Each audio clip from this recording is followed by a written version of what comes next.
Well, Brad, thank you very much, and welcome, ladies and gentlemen, to Tuscaloosa, Alabama, the home of the defending national champion, Alabama Crimson Tide. It is Penn State, the number 18 team in the nation, paying a visit on the Tide here tonight. The weather, we have had some light showers earlier this afternoon that have come through here.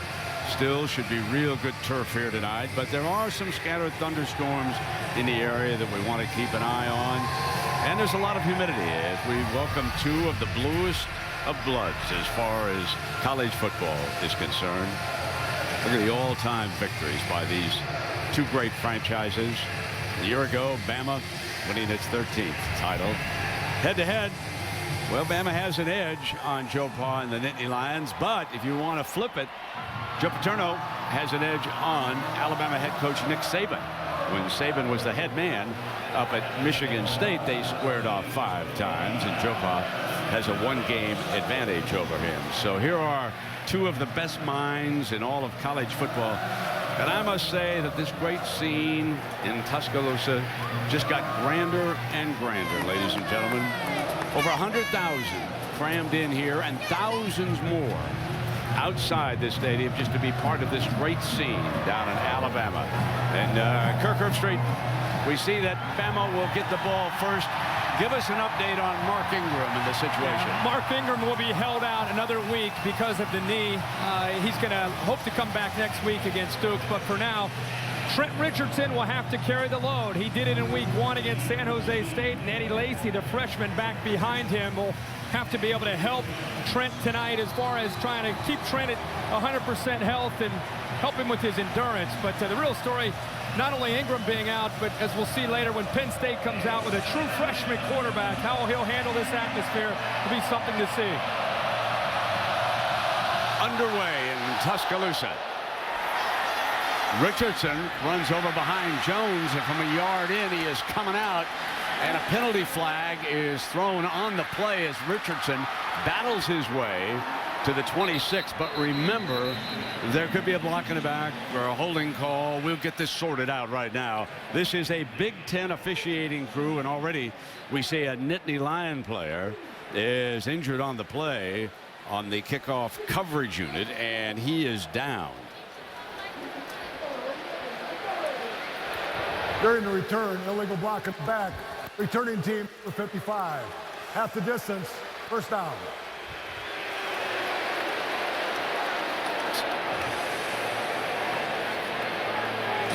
Well, this is Gerald Hodges, who is down, who is just a great player. And there's the block in the back right there, right in front of the official, Chavis Williams.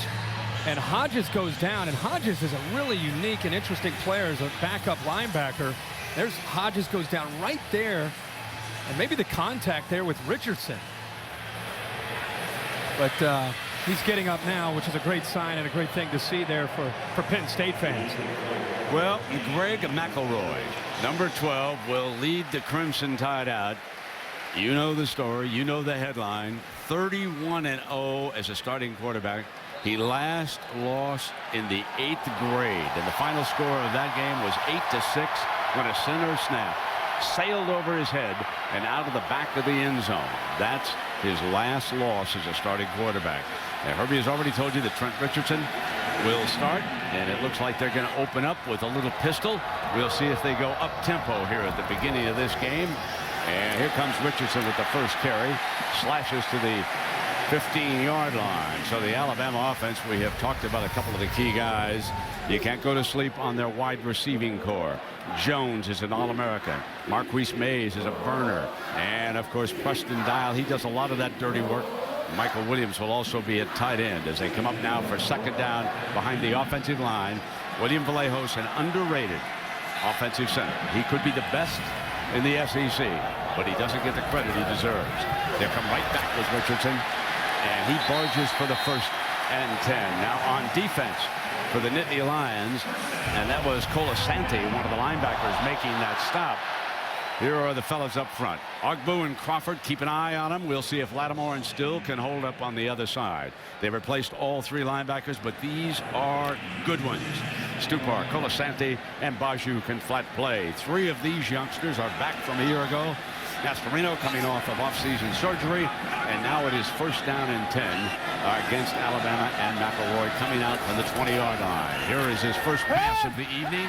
Has time incomplete, and I believe Jones slipped on that play. Did he, Herbie? Yeah, he did. Julio Jones on his cut actually lost his footing. In the Penn State right now, the one thing they have to do when you face an experienced and balanced offense, right at the top of his break, comes to the outside, ball's thrown on time, but when your receiver goes down, obviously you're not going to be able to execute there. But Penn State's defense, guys, I mean, they are breaking in 3 new linebackers, but you talk about stability with Tom Bradley and Joe Paterno always putting out a great defensive unit tonight.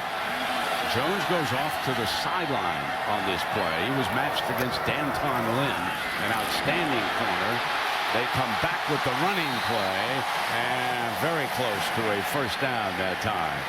One of the things that Mark Ingram does so well in these zone plays is he uses his vision. This time it's Richardson with a couple jump cuts, but it's his eyes. You have to be a patient runner and a powerful runner with that explosion, and that's exactly what Trent Richardson can do. You can see how shifty he is there, and remember, at 5'11", 225 pounds, Mark Ingram very happy to see number 3 getting off to a good start.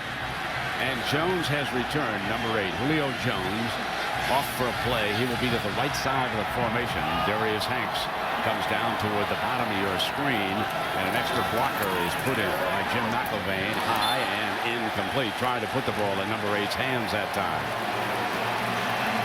Penn State on 3rd down, one of the best in the country last year. Tom Bradley electing on 3rd and short. Great move. He walked his corners all the way up on the line of scrimmage, challenging the All-American Julio Jones to try to offset the balance there and the timing between the quarterback and Jones, and it's well played by Penn State. So Davon Smith and Justin Brown go back deep. Toward the bottom of the screen is the fastest man on this Penn State team, number 20. And a big lift for that Nittany Lion defense as they make Alabama hunt it away from their 16-yard line, and they keep it away from Davon.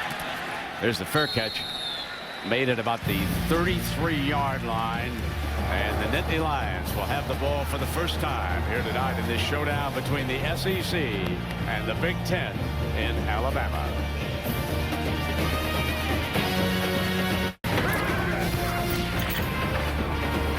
We welcome you back to ESPN College Football Primetime, presented by Hampton Hotels. And you are watching the SEC on ESPN from the home of the Crimson Tide of Alabama, Tuscaloosa. Scoreless. And with Kirk Herbstreit, I'm Brent Musburger. Aaron Andrews is also along with us. And number 1 is the freshman quarterback, Rob Bolden. Here he is, true freshman on the road for the first time for Joe Paterno. Rob Bolden had a great game in week 1 against Youngstown State, 20 of 29, but now he's on the road. Evan Royster in an ISO play goes nowhere against this Tide defense. As we take a look, Dante Hightower, number 30, and he's a dandy, makes the first stop for Coach Saban. There are your key guys and big receivers in this game. Brett Brackett caught 2 touchdowns last week, and he will be very active. Question marks here about the offensive line. Stefan Wisniewski moved from center to guard this year. Can they hold up against this Tide defense? We're about to find out. And the youngster's going to put it up for the first time and fires it in. Waved off, incomplete. Had it been held on to right there by Smith, would have been a first down. He was right there, Herbie. I like how they moved Bolden here early. All the hype, the noise, the pressure from Alabama's defense. Get him away from that pressure.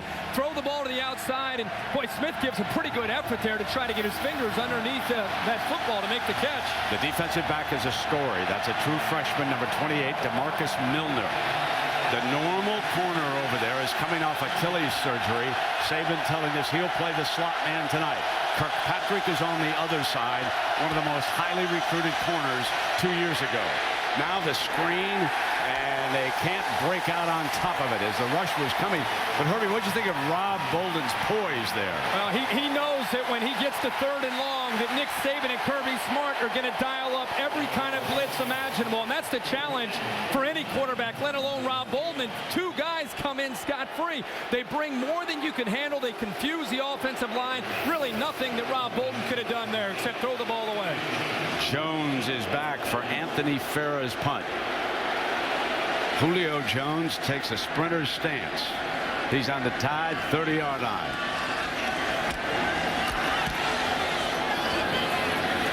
Farah hangs it high, forces the fair catch. Ball is loose on the ground. And number 8 dives back down on it. Take a look at this, Herbie. Some jitters for both teams early. Julio Jones was playing Javier Arenas, and his home man actually runs into him that time. Looked like John Fulton, the freshman, coming back to help out on a block, runs into him, causes the ball go in the air, and Julio Jones with those big hands secures the ball before Michael Maltby jumps on it. And we'll see what Jim McElwain said to his quarterback, Greg McElroy, who misfired on 2 passes on that first series. Now Richardson, remember, was averaging better than 6 yards a carry. He carried it 3 times on their opening series, and they move Trent Richardson and they go empty. Let's see what the Nittany Lions come up with defensively. They'll rush 3. McElroy down middle high. Julio, and it's a first down across midfield. Number 8, Julio Jones. 21 yards.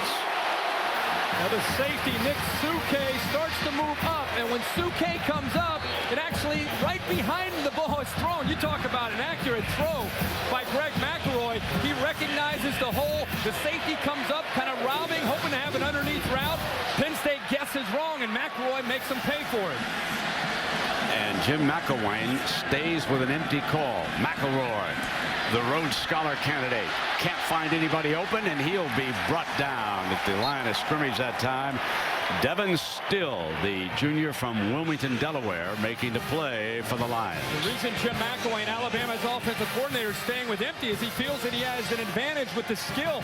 Playing in space, make Penn State play in space, but this time, great coverage downfield. The pass protection was okay, but McElroy had nowhere to go, and eventually, he just ate the football. Jim McElwain there on the far left, one of the top offensive coordinators in the game. Your man from Missoula, Montana. 2nd down and 11. They stay with the empty look. Down the middle and complete to the 35-yard line. Darius Hanks, the junior from Georgia, and it is 1st and 10, and Bama moving through the air with 13 more yards. The key in an empty set is the pass protection. And if Greg McElroy has time, he's accurate enough quarterback with the great skill that he has around him to be able to attack this Penn State defense. That time he finds the opening. Will Tom Bradley dial up a blitz? McElroy stays empty. Here they come. Can't get there. In underneath to Mays. And Mays, short of the first down. He's the speedster, and he was being brought down by Stupar. Brent, you're right. They brought some pressure there, but they dropped a couple of the defensive linemen back. They don't want to leave their defensive backs in man-to-man situations right now with McElroy kind of on the accelerator. He's got Penn State's defense back on their heels right now. They're being very, very aggressive with the play calling and the tempo. Look at 2nd and 2.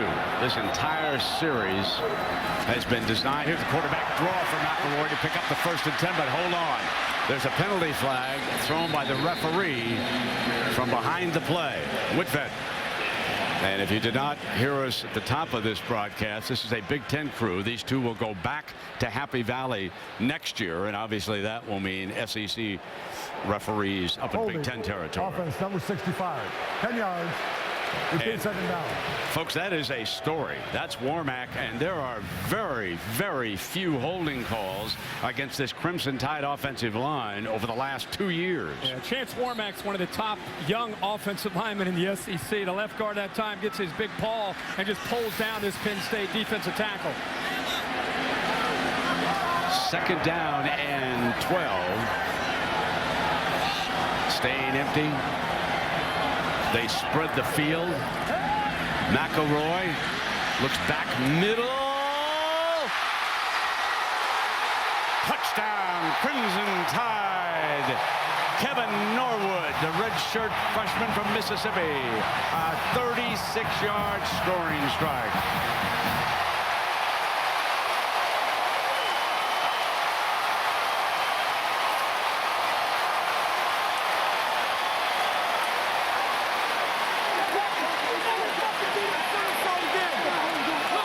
Jeremy Shelley on to attempt the extra point. From 20 yards in, he'll be your Tide kicker. Get a little bit further out. They will switch to Cade Foster. 7-0. The Tide rolls on their second possession. And now it'll be up to the true freshman, Rob Bolden, and the Nittany Lions to answer.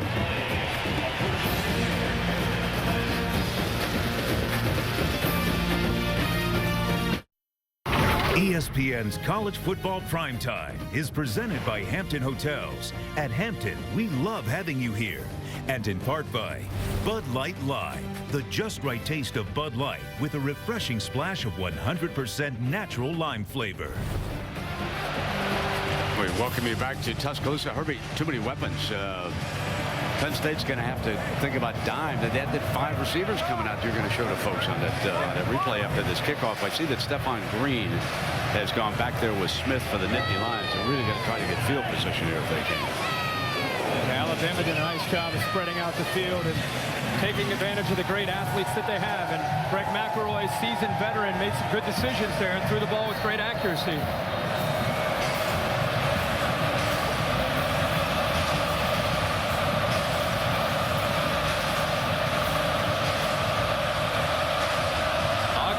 Shaken up. That was the picture of him as Cade Foster kicks it. This is Stephon Green, the backup running back, looking for a seam, and he barges out just short of the 25-yard line. Let's check in for an update, and let's send you to Reese Davis. Reese?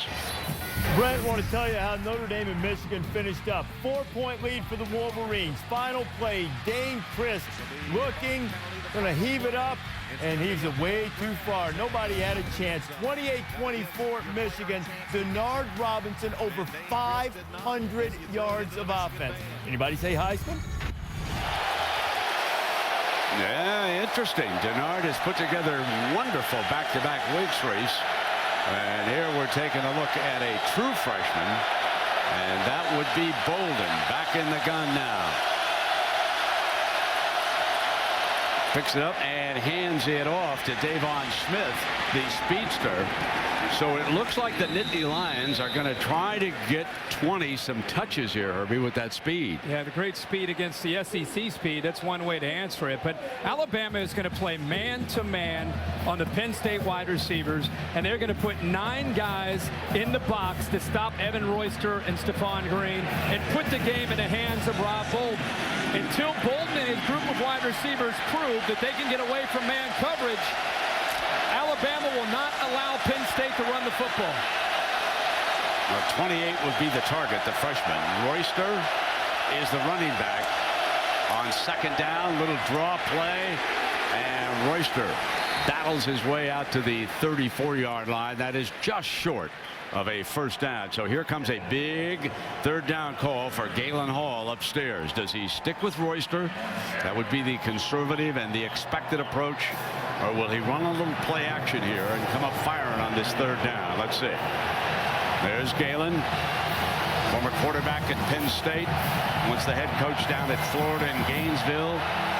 Here comes his first big play call of the night. Third down at 1, down 7. Have to call a timeout here. He's not going to get this play off. Down to 2 seconds. They called that from the sideline. He didn't even see the play clock. Part of being a true freshman.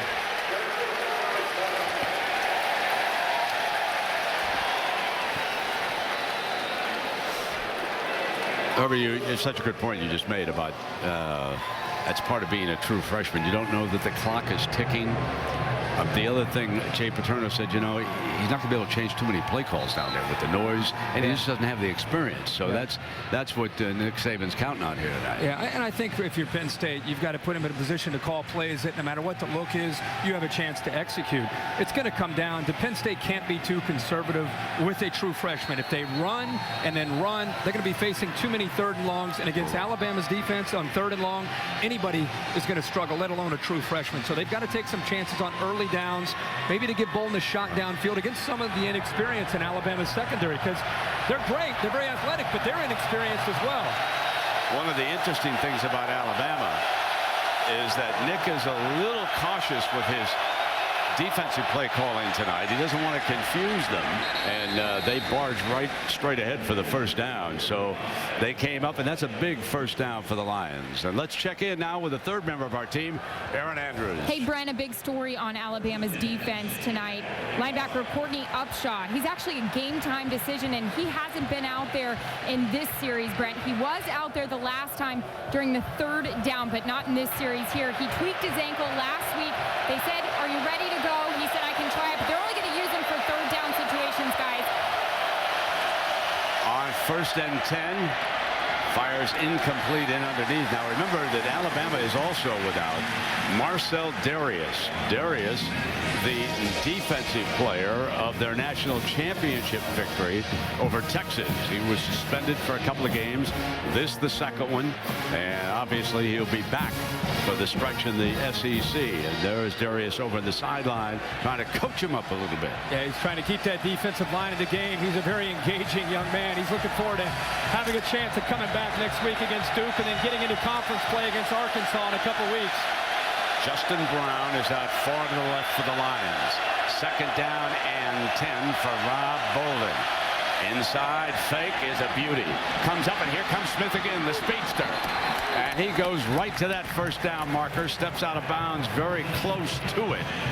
I love the call here by Galen Hall. There again, Brent, you talked about Davon Smith, the speed that he has off of the play-action fake. He came in motion, so he came in motion with a lot of speed, and Alabama didn't have anybody to run with him. He's all alone out there. He turns the corner, picks up a couple blocks downfield, and is able to pick up a 1st down.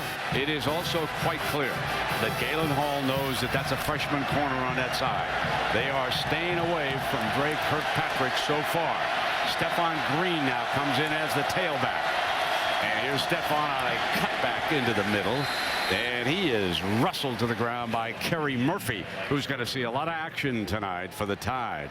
Brent, you've talked a lot about Milner, but even if you look at the others in the secondary, outside of Mark Barron and Dre Kirkpatrick, Alabama's going to play 7 defensive backs tonight. 2 of them, of the 7, have played a lot of football, meaningful snaps. So it's not just Milner out there. There's a lot of youth and a lot of inexperience that has to hold up there in man coverage. Milner comes up now to bump. Green and Royster are together. Kirkpatrick is at the bottom of your screen. Bolden going to go at the freshman and grabbed. A beautiful catch by Derek Moy, working that sideline, and already they are attacking relentlessly against 28. That's 33 yards. It's a good job here. Again, 1st and 10, early downs. Got to look for a chance to get downfield. Little stutter move there. He gets by Milner, and actually, not only does he beat Milner, but Bolden actually goes after the experience of Mark Barron there, using his eyes to keep Barron to the middle of the field, and then getting the ball thrown down to the outside, and he didn't hang it up in the air too long. Stephon Green is alongside Rob Bolden.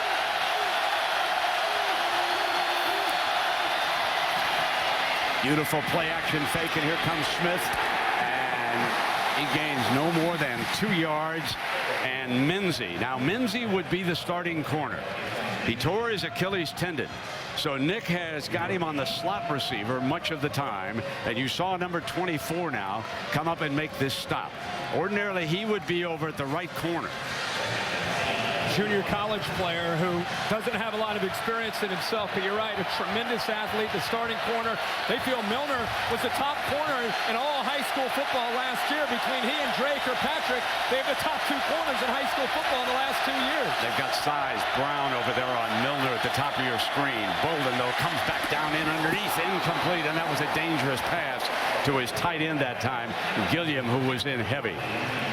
Now, when you get into third down, this is where Alabama is creative, and this is where they're going to attack Bolden. Now, he's got to remember, he's in field goal range right now. He doesn't need to take any chances. Look for a guy who he feels might be open, but he's got to get the football out of his hands in a hurry. And number 30, Dante Hightower, is going to bring some pressure. Now, here comes the young man, Courtney Upshaw, for the first time. Aaron Andrews told you about him. He has come in. Will they bring heat now on third down? Bolden under pressure, fires to it, up in the air, and intercepted. Picked off inside the 5-yard line by Will Lowry. He is the dime defensive back tonight. I just talked about the pressure that Dante Hightower on third down will bring. And because he brought this heat right up the middle, he comes free. The offensive line can't pick him up. That's what we said. Young quarterbacks, he's already in field goal range, puts the ball up into coverage, and Lowry makes the pick. Did you see Dante Hightower, number 30? Why, he's one of the best. He was all over the quarterback. We got a timeout.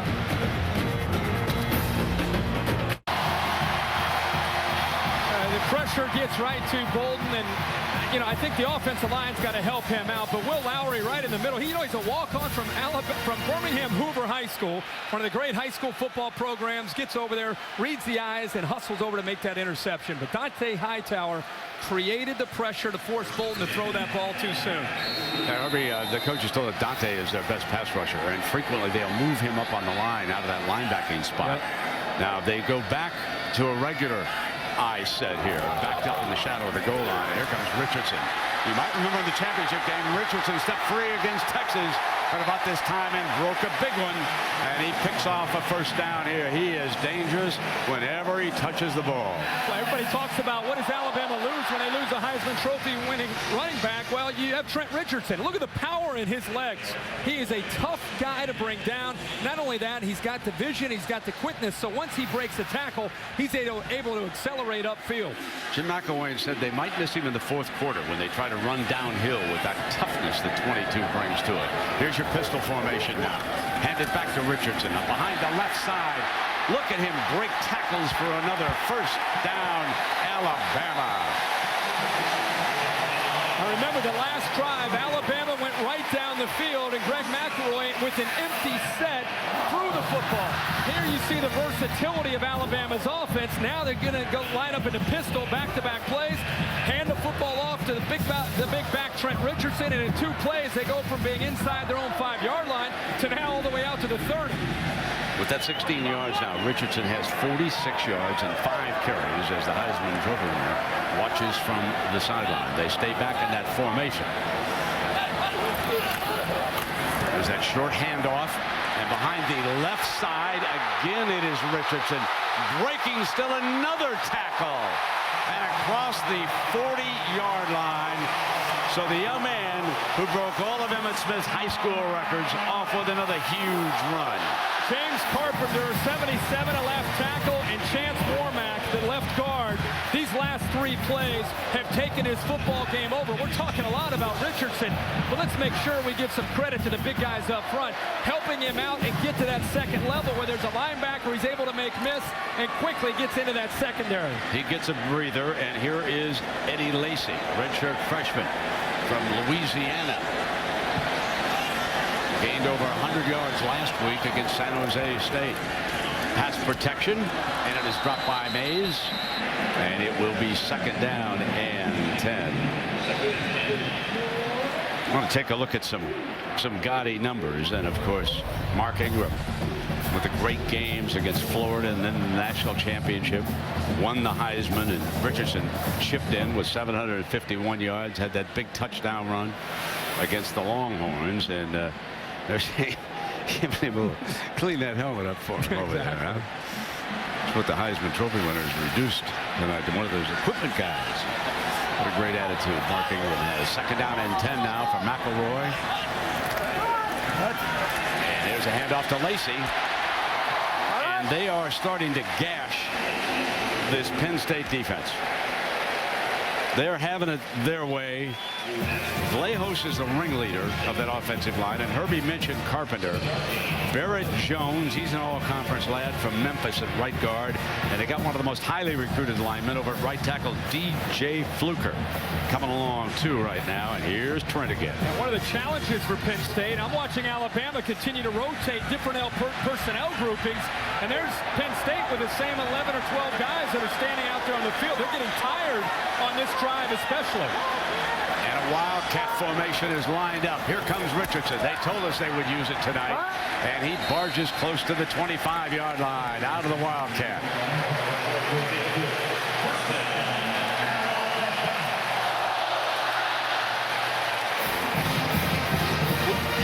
Being down in the South for Penn State, and they've talked about how it's not going to affect them. They've had a really difficult camp as far as the heat and the conditioning is concerned, but there's nothing that Penn State could ever face in their two-a-days to prepare them for the heat and humidity that they're facing tonight. Sticking with the Wildcat. McElroy is at the top of your screen out wide. Jones comes as a fake. Richardson spins off it, and so here's something for the Gators and some of the other coaches around the SEC to ponder. Richardson and the Wildcat as we check in with Aaron Andrews. Herbie, you were mentioning the temperatures. Actually, before the game, Penn State said, hey, that's the first thing going right for us. That kick, it was like, what, in the upper 80s? At noon today when we were doing game day, it was about 105 out on the field. Quick snap up by McElroy, who moved on back, complete out of Julio. Slips a tackle, and he's out of bounds across the 10-yard line. And that time, Penn State did decide to bring in a little bit of pressure. Michael Multi, the linebacker, came, and nobody picked him up. But Greg McElroy recognized that, got the football out to Julio Jones. And what I'd love to see there, Brent, is the wide receivers willing to block for one another. Marquise Mays helps Julio Jones out. He slips a tackle. That time he almost took it all the way to the end zone. Jim McElwain told me when they broke down the tape, Herbie, of the national championship game, Julio Jones did a great job blocking downfield for the Tide against that Longhorn secondary. Now back in that pistol formation, and whistle prior to the snap, and that'll cost the Tide. Barrett Jones, Ball maybe. start. Offense, number 65, 5 yards. No, it was Down the other side. first. It was Warmack, number 65. Herbie, let's take a look now at how Alabama and McElroy did in the red zone last season, brought to you by Verizon. That's one of the things that Alabama tries to do a little bit of a better job of, because, you know, last year, as good as they were as a team, you win the national championship, look at that, 108. So when they get down in this area, they're really focusing on touchdowns and not field goals. And there they get hurt by that penalty. Yeah. So we get a timeout, and we will take a break. Bama driving again and leading Penn State by 7.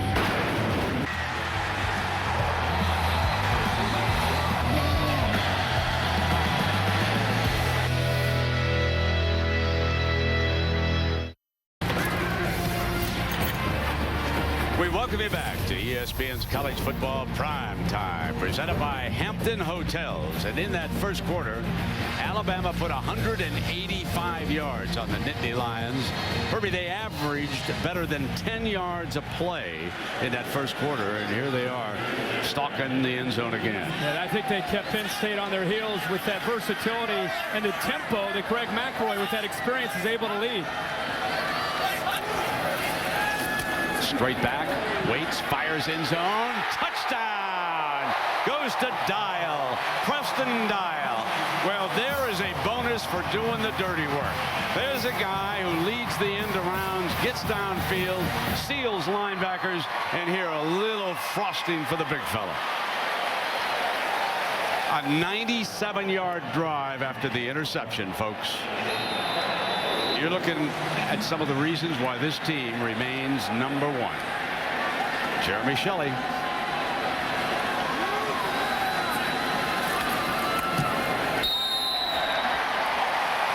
And it is 14-0 Bama. What a touch here by Greg McElroy. Dial is lined up right here. He's going to slip, Baju is the linebacker who's going to run with him, but keep an eye on the safety. It's the second time that Nick Suke is out of position. He's got to be able to get back there and help out. I know Baju's trying to stay with Dial, but Suke's got to help. And how about the job that Trent Richardson does? Penn State brings a blitz. That's how you handle a blitz. That was Devin Still, actually, the defensive tackle, but Penn State did bring a blitz. The guard picked him up, and Trent Richardson shows you his strength when he picks up Devin Still at 6'5", 310, and buries him. He submarined him. Herbie, and on that drive, he carried 5 times for 73 yards, and he has also picked up 4 first downs. Yeah, what a drive, and then he throws that block that you talked shows how he's an unselfish player. Again, Mark Ingram, it's great to see Mark Ingram. For all you superstar high school players, that you get injured, you don't think it's important to be around your team. It's very important. There's a guy who won the Heisman Trophy last year. Instead of sitting down on the end of the bench, he's involved with his teammates, dapping them up, telling them how good job they're doing. Here's Powell. He went 100 for a touchdown on a kickoff return a week ago. But in against a different breed of special team here, and he's down on the 24. We check in again with Reese Davis. Reese? Brent, as you guys know, in this Taco Bell studio update, LSU barely escaped last week on the road against Vandy. A little fly sweep look for Russell Shepard, and the speedy kid for LSU will take it in from 30 yards out, and the Hat has a 7-0 lead on Vanderbilt. Reese, that's basically the same play that he dashed for a touchdown against Virginia Tech. We'll see if they can hold on and add to it this time, Herb. Yeah, no doubt. It's never easy. It's never easy for LSU. Evan Royster's back. Critical series here for the Nittany Lions. Down 2 scores early. Bolden on first down, steps away from the pressure, takes off, and he is out to the 28-yard line. The youngster's impressive. Yeah, you know that? I'm impressed with his poise, and Nick Saban talked about it this week. Penn State tried to downplay it, but he played in his first game, and I don't care if it's at home, and I don't care who it's against. He was 20 of 29 and demonstrated a lot of poise leading his offense. And when you're a true freshman quarterback with the defenses today and how sophisticated they are, it can be overwhelming. But you have to be impressed with what we've seen from Rob Bolden tonight. They haven't been able to get the ball to Brett Brackett, who had a big game last week. And here is Royster. They have been stopped just short of that first down, and that was Ed Stinson, the backup linebacker. He's playing a lot in place of Upshaw. Upshaw's been on the field a couple of times. He makes it stop. I think it's important for Galen Hall and Jay Paterno to continue to try to find ways on early downs to be aggressive. 1st and 10, they came out. They wanted to try to get the ball thrown downfield, but it was covered for Derek Moy. You like to see that because Alabama's too strong defensively to be too conservative with the play calling. They've got Stephon Green as a running back. They do not show ISO on this 3rd and short. And Stephon didn't need a lead fullback. And Alabama read that fact, and they were spread out just a little bit, and Stephon came right behind the right side of the offensive line, and the chains moved. He's a great change of pace, from Evan Royster, who's more of a power back. But Stephon Green, the coaches have challenged. I remember when you and I and Matt Millen were there for the spring game. They said, hey, the potential's been there for a couple of years, but when you get your chances to come in for Evan Royster, you've got to be explosive running back for us, and he's trying to be that this year. Moy is out to the right. 4 receivers looking for him. Got him on a slant. They got Moy for a 1st and 10 across the 45-yard line. That's a great job of throwing in rhythm. Again, 1st and 10. Great call by Galen Hall. Get the quarterback back, get the football out of his hands quickly. And I'll tell you what, going up against Dre Kirkpatrick, that time you see the experience of Derek Moy, gets to the inside and makes the throw relatively easy for Bolden. But I love the call. Back, throwing the ball on 1st and 10 and getting it out of his hands quickly. Now they match Kersey up against Milner on this 1st and 10 from the 45. Bolden, here comes the end around, and it's Kersey, got a block. And Kersey still going across the 20-yard line. They brought him in off the bench. Mark Barron, their All-American safety, and the leader of that defense, saves a touchdown, a 24-yard run. One of the ways you slow down an aggressive athletic defense is you try screens and draws and reverses, and that time Drake Kirkpatrick on the backside, loses contain. He collapses down, starts to chase the ball, and the speed of Percy in the open field is pretty lethal. So Barron now in that defense. Remember what I told you. They're inexperienced. Nick's concerned about lining up in the same spot. It's not last year's defense. And we got a timeout. Alabama. So Alabama will burn a timeout here right now. And coach is not happy about that last play. He's there with Kirby Smith, and he's telling him so right now. Timeout.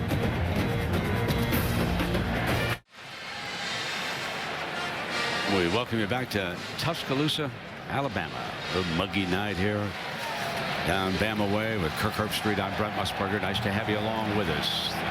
Tide has rolled in for 2 touchdowns now, and the Nittany Lions are at the red zone. Stephon Green will be in that lineup, lined up behind Zordich. That familiar ISO look of the Nittany Lions. Stephon behind the fullback, and Barron bangs into him, but not before Stephon Green picks up a few yards. Nick Gentry was there also. We talked about the play calling by Galen Hall, and with a young quarterback, you want to avoid those 3rd and long situations. Rob Bolton tonight versus the blitz, only 1 of 4 through an interception. When he's not been blitzed and he's had time to throw, he's 4 of 5. So, and that has a lot to do with trying to guess when Bama might be coming. More often than not, it's 2nd and long and 3rd and long. Now, Herbie, no penalties against the Nittany Lions yet in this game, which is big. Play fake, come in underneath, now to Powell, fumble, picked up by the Tide. End zone ahead, needs a block. Kirkpatrick has got it. Lester, the safety, is wrestled free. Ball comes out.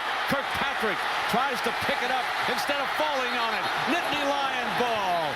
And I want to tell you, ladies and gentlemen, a perfect example of a youngster trying to score when he needs to get down on the ball. But let's see now. Was he down? Was it marked? It looked like they're going to say Drake Kirkpatrick was down when he fell on top of the football. Of course, this one. It'll go to instant replay. There's no question about that. Previous play is under review. Before he even had a chance. He didn't even need the call. No, We're reviewing this baby. How about the initial fumble here first? Yeah, Chaz Powell, a little bit of extra effort in the Alabama defense. Very well taught at trying to rip that ball out. And here comes Lester with some speed and a convoy. Look at all these defensive backs ahead of him saying, look out. And Drake Kirkpatrick actually pointed behind him saying, look out for Moy. Moy gets the ball out. Ball's still live here. Now right here they say Kirkpatrick is down. That his back fell on the ground while he possessed the football before it came out. Football comes out here. Live ball at this point. I don't think that's going to be disputed at all. But I think it's when Drake Kirkpatrick jumped on top of Lester's fumble. That ball's out. Ball's out. That's a fumble. And then Lester breaks free, and Derek Moy just rips it away from him. Watch this. Strips it. Now the issue becomes Kirkpatrick. Is he down right here as he goes after the loose ball? That's what they're saying right there. It should be Alabama's Flat on his ball. back. Should be Alabama's You ball. agree it's their ball right there? Alabama's ball at the 1-yard line. Because he wasn't juggling the football once he picked it up. I mean, he secured the football. Not yet, right there, and then boom, he falls, and then it comes out. Yeah, I agree with you, Herbie. He had rolled over on his back. I think you're absolutely right. And it's just Penn State. Last couple times they've had the ball, they're moving the football. They've got their chances. The last time they were down inside the red zone, Bolton threw one up into coverage, and Alabama intercepted it, so they didn't even get a chance at 3 points. But now here they are again down in the red zone, and now this happens. Yeah, two red zone turnovers on their last 2 drives. I mean, they had an interception down here on the 3, and now pending instant replay.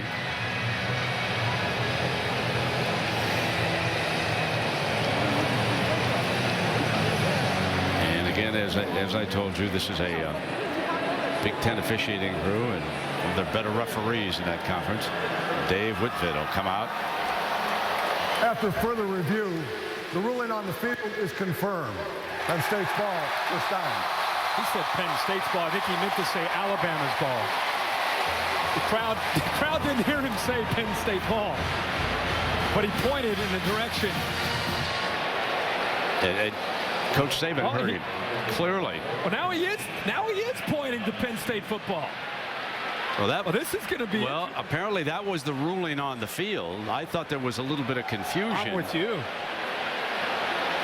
Oh, this will be good. You want to keep that camera right on Nick Saban. I think Joe Pog's, was that their defense that was out on the field? Yeah. Did I see Suke and the guys out there? Sure. Penn State thought, goal line stand time. I was a little bit confused about the initial call on the field, to tell you the truth. Because they didn't make they didn't make a gesture or sign to say whose ball it was. They just kind of all came together. You can see how they're positioning themselves. They're positioning for Penn State football. I mean, there's the umpire right there over the football. Okay. That means that's Penn State football right there. Yeah. Oh, yeah. Okay. Look at the side of the ball he's on. Well, after all that, what was that, a loss of about, what, 80 yards, 85 yards? We haven't had one quite like that. Evan Royster will come in with an ISO here, and Zordich will be the lead fullback. There'll be a couple of Joe Pa tight ends. You better believe that. Hapley is one of them. They give to the fullback, and Zordich, Hightower, number 30, clinging to him at about the 5-yard line. This is similar to when Rob Bolton, as a true freshman, was in the red zone, and I kind of first guessed, and I said on third down, you've got a field goal, don't throw it into coverage, and then he ended up throwing it into coverage. Same here, inside your own 5-yard line, right there in front of the student section. The lineman can't hear you. Just don't make a mistake here. So we had 3 fumbles? I think so. On that wild play? Yeah. That'll be one of the plays of the night. Here's Royster bouncing out. Royster trying to get the first down. Yes, does indeed. That's his strongest run of the night as he held off the DBs, and Milner finally brings him down. Lester could not stop him short of the first down at time. Again, this is a defense breaking in 9 new starters. Some of these guys have played, but they lost 13 3-year defensive players, and this is the area that concerns Kirby Smart and Nick Saban the most. That's a tackle. You know, last year Alabama makes that play, and now it's 3rd down and 8, and they're coming in to blitz you. But Evan Royster gives tremendous effort there to get his offense out of a hole and pick up a first down. Stephon Green checks in as the running back for the Lions. And in the middle, Ed Stinson, the jack linebacker tonight in the Bama terminology, making the stop.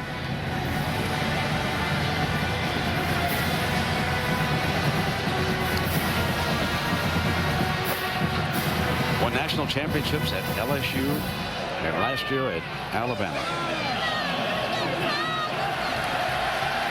Now the freshman Rob Bolden out of the state of Michigan. Orchard Lake, Michigan, with a 2nd down. Short drop, and his receiver was out of bounds over here. Milner had Moy out of bounds. So it'll be 3rd down and 9. McQuarrie, who works with the wide receivers, signaling for who they want on the field, the personnel now, and he stops Smith here. This is a great job. We've talked a lot about Milner, Brent, your guy who's coming in. Here's a great job. This is what Nick Saban wants. Slowing him down at the line of scrimmage. That's a veteran receiver that couldn't even get off the line of scrimmage because of the jam that time by DeMarcus Milner. That's an outstanding job of covering and playing bump and run coverage. 3rd and 9 for the Lions. Here they come. There's Dante Hightower. He is down, Herbie. They have put him down. He's their best pass rusher. Blair Ding, offense number 1.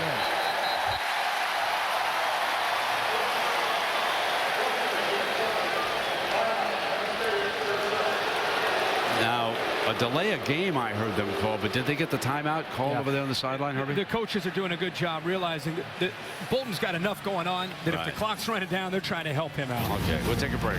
9 minutes left in the first half. Bama up by 2 touchdowns. Reese Davis with you on ABC tonight. The NASCAR Sprint Cup Series racing in Richmond, and the 12-driver field for the chase for the NASCAR Sprint Cup will be set. 10 spots have been clinched. 5 drivers mathematically alive for the 2 remaining spots, currently held by Greg Biffle and Clint Boyer. Carl Edwards is your leader, a little over 50 laps into the 400-lap race. All right, Reese, thank you. And here, the Nittany Lions in 3rd and long again. Stephon Green will come in as the running back behind the freshman Bolden. And Bolden almost threw a pick 6. Dangerous to pick on Kirkpatrick on the outside. That's a great job by a young secondary in disguising coverage against a true freshman quarterback who thought he might have seen one thing, and then all of a sudden he thought the corner Dre Kirkpatrick would stay with Brackett, but he came off of Brackett unexpectedly to the quarterback, so he threw it out there, and he's very fortunate that Dre did not step in front of that and intercept it. Julio Jones is set to receive this punt. He's standing on the Tide 45-yard line.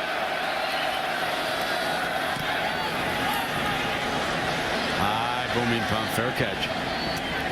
Right at the Alabama 40-yard line. And Herbie, here is our Chick-fil-A drive recap.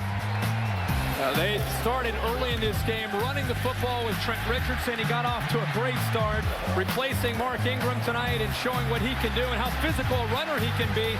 And that made things a lot easier for Greg McElroy to settle in, make some plays. But really, it was Richardson, another big run.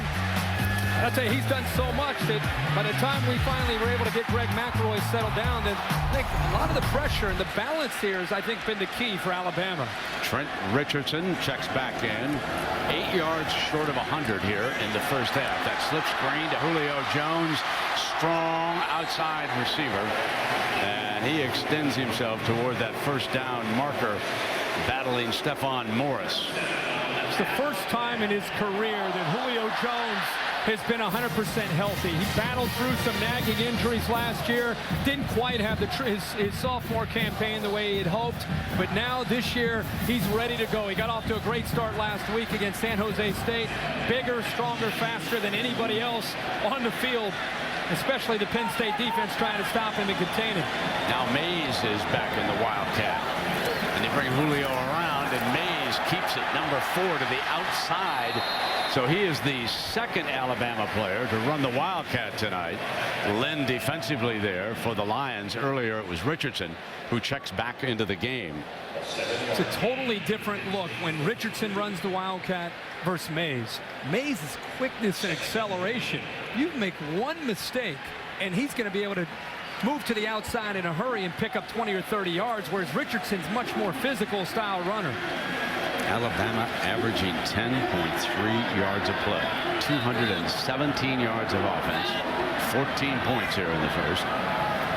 And from the pistol, Nittany Lions tried to get some pressure, and you got to really be careful with Richardson. If you give him a crease, Baju up to make a fine tackle, number 15. And you can see that Alabama has not allowed a 100-yard rusher in 35 games and won. Penn State is number 3, and Richardson is closing in here in the first half. He has 94 yards against the Lions right now. 6 yards shot. 3rd down and short. He's your back, replacing the Heisman Trophy winner Mark Ingram, who will not play tonight, out of uniform. Here he comes. Twists free and picks up the first down. Well, it's fun to watch this Alabama offense rotating so many different players on and off the field, and I think it's all based around having the veteran leadership of Greg McElroy. I think today in college football you see so many offenses that are spread offenses, quarterbacks in the shotgun. You're seeing some kind of zone read off of that and play action off of the zone read. Alabama's old school. They have the versatility to go to the spread and the shotgun like you're going to see here, but they can also line up in the I formation and try to run it right at you. Alexander, one of those subs, Herbie, he is now slotted to the right, number 82. Pressure coming from the Nittany Lions. Can they get to McElroy? No, they cannot. On the move, and he will throw this away and live to play another down. You could see that time that Stupar was coming off the corner. Well, this is the first time that Penn State's gotten home and actually forced him out of the pocket. McElroy up to this point had completed 4 passes against the pressure. This time the pressure comes and it forces him out, but it's great coverage downfield. And Stupar may have found something. He was telling the official that Fluker hooked his jersey as he came around that time. Remember now, Fluker is inexperienced. He's a great big tackle on that side. I'm sure the coaches are seeing the same thing that we are up here right now. 2nd down and 10. McElroy drops it off in that spot. Stupar was coming, and here comes Richardson. A beautiful play call, and McElroy showing you why he's a Rhodes Scholar all the way. Went to the hot spot beautifully. What a quarterback. Jim McElwain deserves the credit for the call with the screen here. He gets a convoy of blockers downfield, allows the pressure to come to him. McElroy patiently waits for him to come, drops it down right over top of the defenders, and then he's got 3 blockers just basically turning around, waiting for Trent Richardson to follow him downfield. So Richardson has rushed for 96, and now 29 yards as a receiver. They come back with Richardson, and he is stopped short of the 5-yard line. And Chris Colasanti, number 48, making the stop. Another one of the Michigan players who had migrated down Pennsylvania way.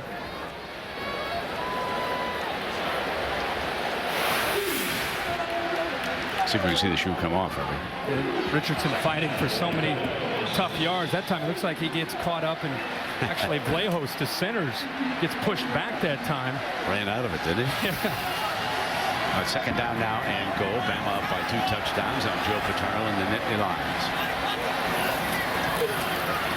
Richardson, and he will not get it done because of Sean Stanley. Big number 90 rose up that time. Defensive lineman out of Maryland, backup fella. Well, the strength of Penn State's defense is the defensive line. Stanley comes in to spell Eric Lattimore, but Devin Still is big and strong. Ogbu up there, some experienced guys. Jack Crawford has to have a good game as well. But for Penn State to be able to slow down Alabama, we can talk about blitzing all we want, but really up front, Penn State's got to be able to do a good job of holding the point.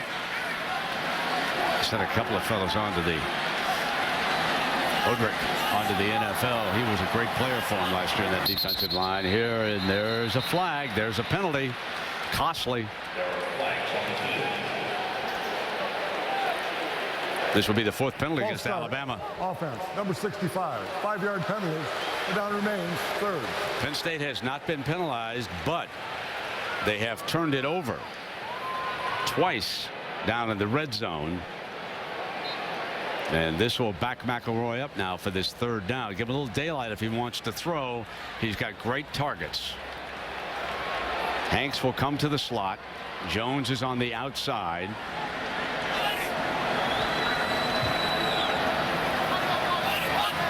Deep safety. McElroy looks slot, throws over the top, incomplete. Julio Jones was the intended target. Nick Suke had dropped off to a deep center field, and Morris with coverage, and there's another penalty flag. Time McElroy wanted Julio Jones at 6'4" against Stephon Morris at 5'8". Put the ball up high where only Julio would have a chance to bring it down. Illegal formation, 5 men in the backfield. Penalty is declined, 4th down. So quickly, Coach Saban sends the field goal unit onto the field here, Herbie. And that will mean we're in close enough, and that would indicate that Shelley will attempt this. Now, the backup quarterback, A.J. McCarron, and is he ever a good prospect? He'll be in that battle to take over the Crimson Tide next year. He'll be your holder. He'll be number 10. He'll put it down now for Shelley. This will be a 31-yarder.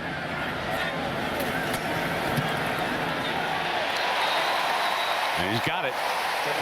Bama goes up by 17.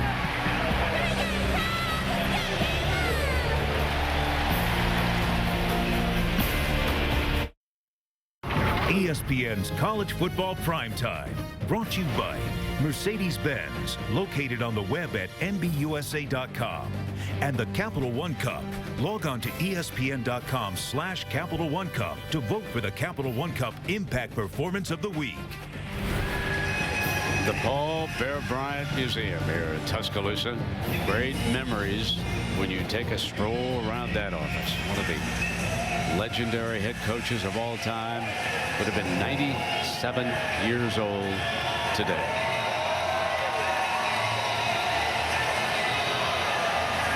Well, leading 17, the Bears' old team under Nick Saban now won a championship last year. Will kick it off again. Kate Foster will put the ball on the tee, and there's McElroy talking to Jim McElwain upstairs at what he saw. Nittany Lions would love to get on the board here. 354 being shut out in the first half. Had 2 golden opportunities and turned it over both times. And Stephon Green fields it. Nice return out to the 30. And Herbie, time for our Aflac trivia question. Tonight's question. Aflac. Who were the MVPs of the first 3 Super Bowls? Were you born? I don't think so. I don't think so, but I've seen highlights. No, you give that a few. I got a name or two, but Oh, we got a player down. I'm sorry. That's Stephon Green, the return man. looks like he's pulling his toe up here. Do you have a clue as to? Bart Starr's one of them. Yeah, clearly. I'm gonna. Joe Namath, because we're here. Yeah, you know, it had to be because we're here. Yeah. You got them both. Yeah. Because here's the tricky part of it. Bart Starr won it in Super Bowls 1 and 2. Yep. Former Alabama quarterback before going to play for Vince Lombardi. And then, of course, the greatest performance of all in one game, Joe Namath. No doubt. Called his shot. So there's your answer to your Aflac trivia question.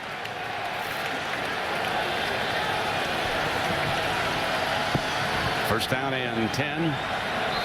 Smith and Royster are in this backfield with the freshman Rob Bolden.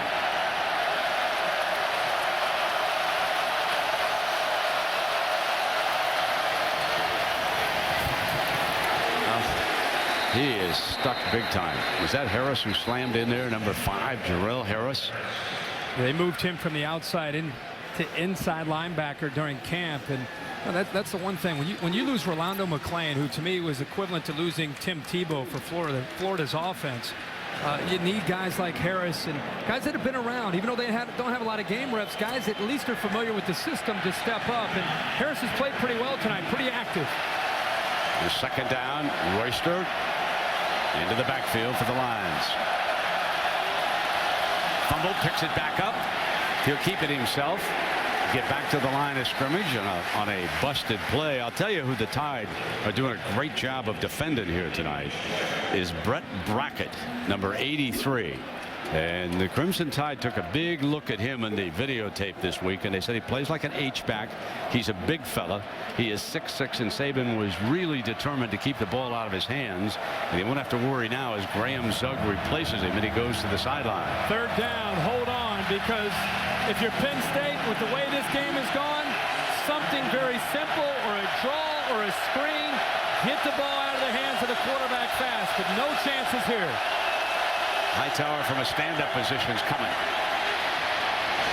Bolden gets it off incomplete.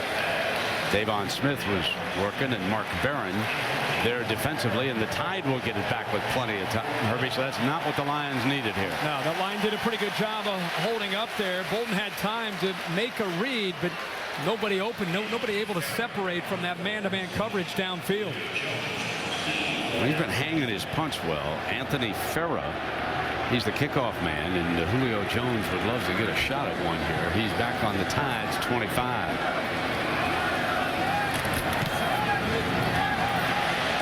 Off the side of his foot.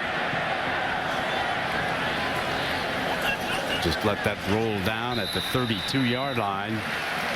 Just shy of 70 yards. Greg McElroy and the Alabama offense will have it when you come back. ESPN's College Football Primetime, brought to you by Papa John's, official pizza of your NFL game day.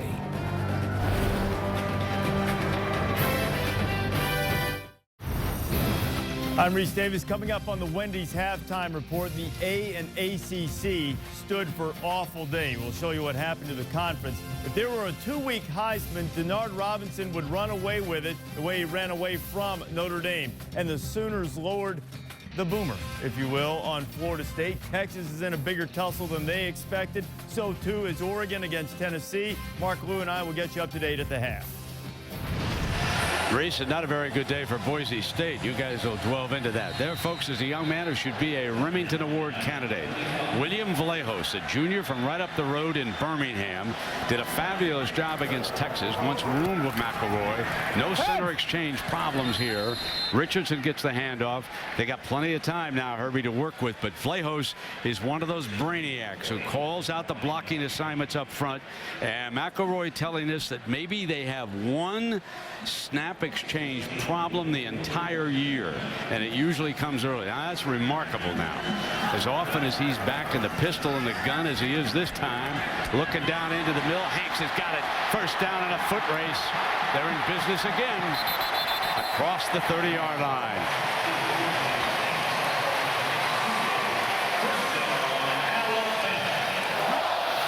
The tight end, Michael Williams, 89, or to the right there. He's going to clear out the linebackers and give you a little bit of space to work with underneath. And you give these receivers from Alabama enough room to work with against the secondary linebackers of Penn State. They're going to make a few people miss and get upfield. That's a good job by Hanks. A good job by Greg McElroy getting him the football in a hurry so he could do some damage. Norwood, who caught one of the 2 touchdown passes, comes off to the right in this formation. They snap it off, though. Oh, is dropped by Jones. He was going to run just a little too quickly, Herbie, looking downfield against Lynn that time. This is interesting because Greg McElroy has the option to either run this play to the right. It's his own play. See the linemen? They're running the play to the right. But because the defensive back was so far off of coverage from Julio Jones, Greg McElroy on his own aborted the run play to Trent Richardson and just threw it out there to the left to Julio Jones because of the coverage that he saw. The linemen and the backs, they were running the zone play. Mays is off to the right. Sacked. Brought down at the 38-yard line. The Nittany Lions bring Massaro, a backup defensive lineman. I think they're forced to right now rotate some bodies. Massaro is sophomore at 6'4", 255. Really does a good job. Looks like Aaron Mabin that time fighting off the edge and gets by James Carpenter. Well, there was a good one. Wearing that Mabin. 59, he looks like Mabin. He's getting checks. Playing Sunday, right? Absolutely. 3rd down now and long. Julio Jones goes out to the left. Terry Thomas sort of walks out there on him. The Lions rush 4. McElroy bounces out to the right. And he's going to step out of bounds. Getting it back to the original line of scrimmage just about. Stephon Morris was the cornerback right there with the time coming down. Well, instead of throwing that football away, at least Greg was able to scramble that time, avoided a little bit of pressure, and picked up some yards to give his team here a real shot at picking up 3 points. Now Kate Foster will attempt this one. True freshman out of Southlake, Texas, where McElroy played his high school football. Let's watch this 44-yard long leg, this young man. Pulls it to the left. No good. So, if you're Alabama, you're happy you're ahead. But if you're Penn State, you're happy that you're hanging in the neighborhood.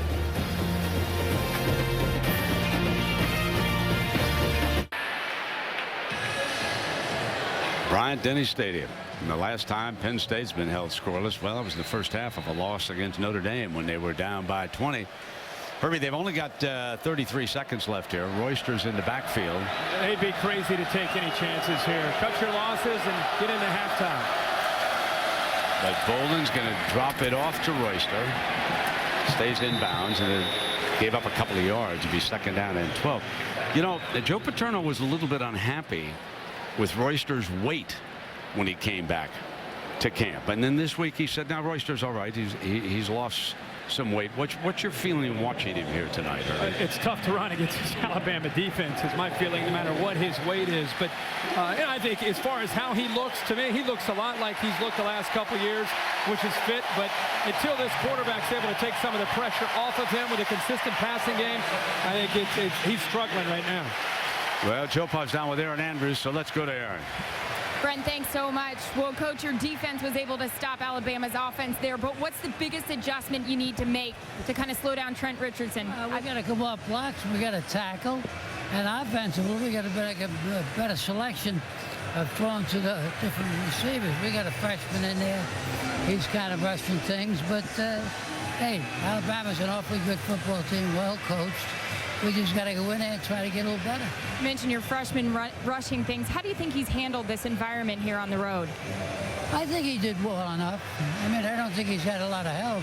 You know, we haven't really blocked him. It's a good Alabama team. You can't, he's playing away. It's tough. But he's going to be all right. Well, I think we'll be better second half. Hopefully sloppy the first half. But maybe they're that good. All right, Coach. Thank you. Brent. All right, thank you very much. And right now, let's join Reese Davis, Big Mark May, and the good Dr. Lou Holtz in the studio for the Wendy's halftime review. We not from here. We're going to prove that. Hey, let's show these Northern boys how Southern boys play. Well, you got it. Love, I got time. Won't you make a move before I change my mind now? Make your move now. Won't you make your move? Go ahead and make your move now.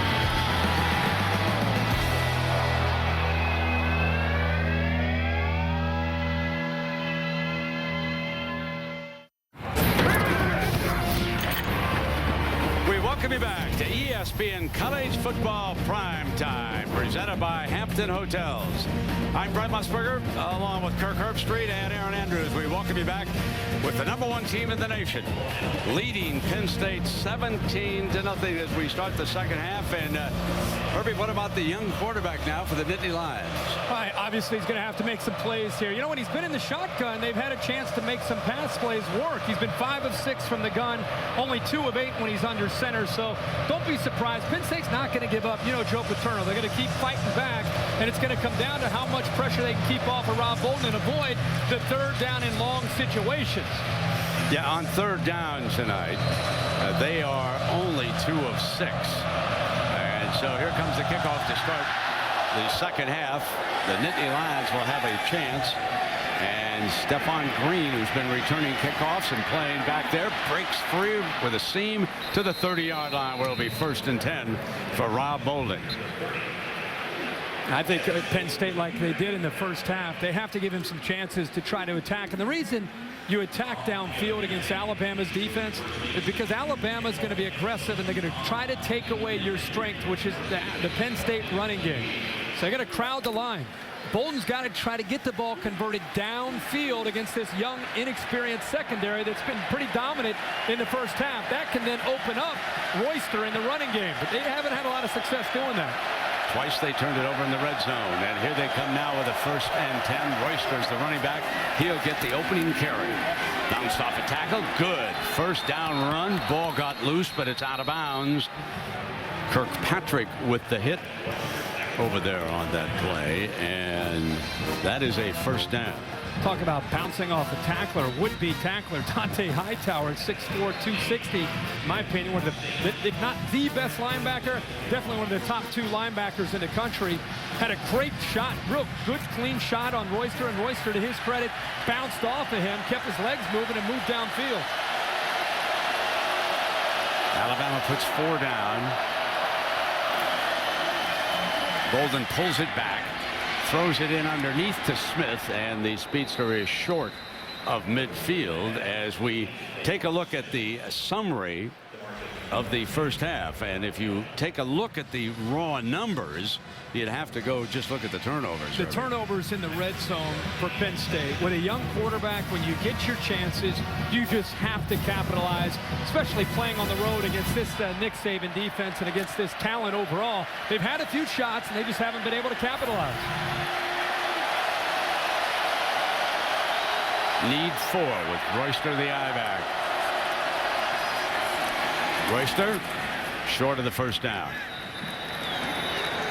Alabama does such a good job of fighting off of blocks and getting upfield. That time Josh Chapman, the nose guard, got up off of a guard and forced Royster to cut back before he wanted to, but still he's able to pick up a few yards, and now they're in 3rd and manageable. The only 2 third downs they've converted tonight were both 3rd and 1s, and that's where they have to be. 3rd and 1, 3rd and 3, 3rd and 2 to give Bolton a shot. Zug is slotted to the right.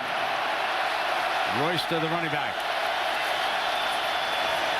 Royster battling toward it, but he was brought down. Mark Barron, the All-American safety, moving up to make that stop, and we will see where it's spotted and what the change shows. You know, folks, the first time that Alabama ever played Penn State was back in 1959. Joe Paterno was an assistant coach under Rip Engel, and that week Rip Engel put in a fake field goal. His quarterback was also his holder. He threw a touchdown pass, the only score in the game, as Penn State won that. The thrower that night, he's upstairs calling plays. Galen Hall was the quarterback for Penn State the first time that the Nittany Lions ever played the Crimson Tide.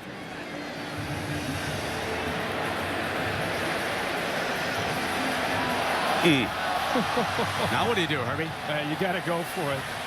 I mean, you're Penn State. You're not playing for a moral victory. You're playing, you know, that's his way of saying go for it. with the right hand. Go on, let's go. Let's make this happen. The one thing here, again, Bolton, freshman quarterback, he's got to make sure he gets the snap first. You got to believe it's some kind of quarterback sneak, but secure the football before you try to pick up this first down.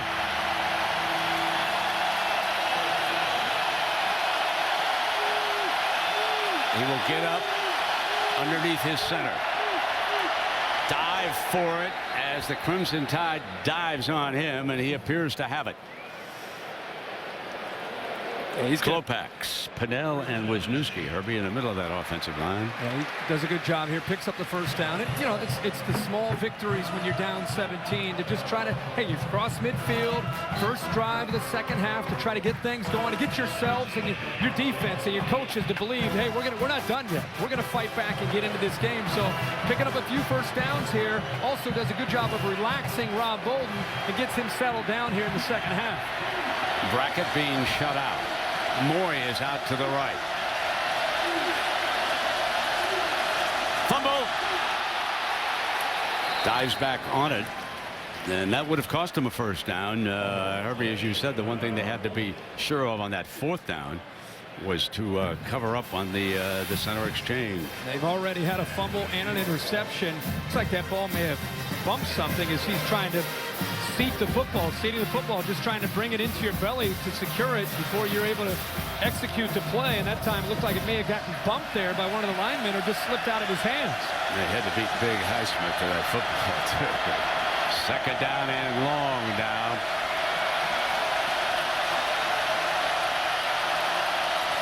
Bolden, slip screen.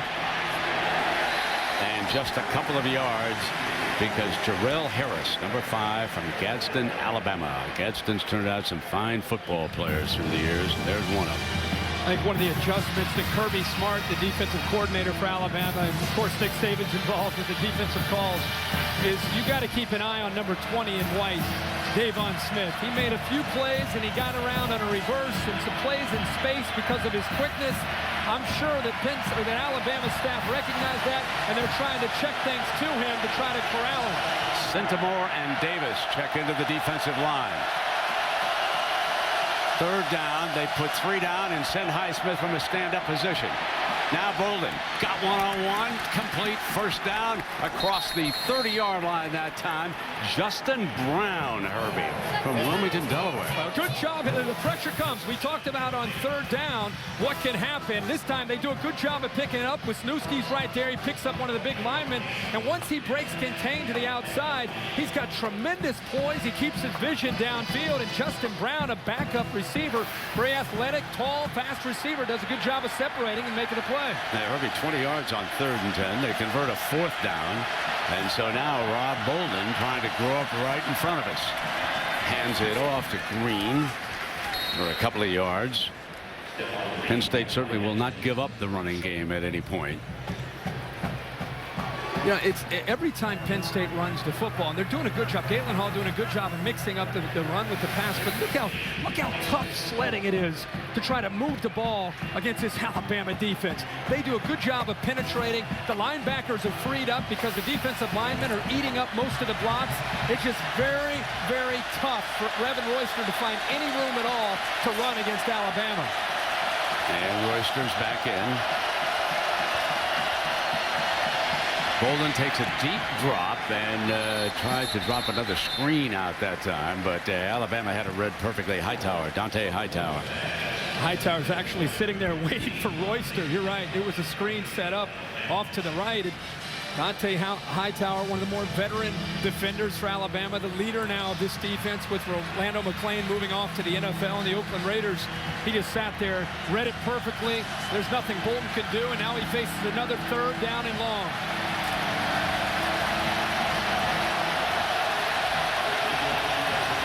Hightower came from a stand-up position. He steps up into a gap, and now he backs out a step. But here they come. Incomplete, intercepted, was it? It was picked off by Lester. And he made the catch, the official says. We'll take a look on replay here. That's his 2nd interception. It's another mistake down close, deep in Alabama territory. The pressure that time was pretty intense. Ed Stinson got in, and I really believe that because Stinson came in, it forced Bolden to throw the ball. He couldn't step into his throw and throw it to Zug. Didn't get a lot on it, and I got to give a lot of credit to Robert Lester for adjusting back to the football, getting his hands under it, and making another interception, another big turnover for Alabama. Trent Richardson, who had better than 100 yards rushing, is lined up with McElroy split up. It's a Wildcat again, and here comes Richardson. I'll tell you what, folks. How would you like to have a runner who's won a Heisman Trophy, and you come back the next year and you unveil another candidate for that trophy? This is a good-looking running back here. Brent, we saw him play so much last year, and you can see the numbers that he's put up and how physical he is. 73 of his 102 yards after contact. We've talked all week long about how he loves to live in the weight room, and Mark Ingram and he are very, very good friends. 1st down and 10. McElroy back underneath. Sideline Julio tries to dive for it and can't. Lynn was the defensive back. Danton Lynn at 6'1", 200 pounds. Junior out of Texas, actually running pretty good. A little bit of bumping, but because he's in stride and in position, the officials are going to let you play that time. Now, if you're behind the receiver running downfield and you're bumping like that trying to catch up, you might get a call. But that time he was in great position, allowing him to kind of position himself with his arm there and run stride for stride with Julio Jones. Good coverage. Now Richardson splits to the outside as a receiver. Incomplete. He was trying to come underneath to Alexander. Because every time that Greg McElroy misses a pass, you just get to the point where you wonder, boy, what did the receiver do wrong? I mean, I love the word command for college quarterbacks. You talk about a guy who's been around, has so much confidence, not just in his system, but you know, when you haven't lost a football game since you were a starting quarterback going back to 8th grade, there's a certain presence around you, and he's really an extension of Jim McElwain, the offensive coordinator, out onto the field. The team that beat him, the Cross Timbers Middle School, 8th grade. 8-6 was the final score. McElroy and completes it to the outside, and that's Darius Hanks. Talk about the Davey O'Brien Award for the premier quarterback. Well, McElroy was a semifinalist for the award last year, so he's certainly on the watch list again this year, and not happy with himself there. Great job by Penn State. 3rd down and long. Did a good job at dropping the coverage. The only thing McElroy could do was try to dump it underneath and hope that Hanks could make somebody miss. And that time he didn't get upfield, and they were able to force the punt. 2 return men and back deep.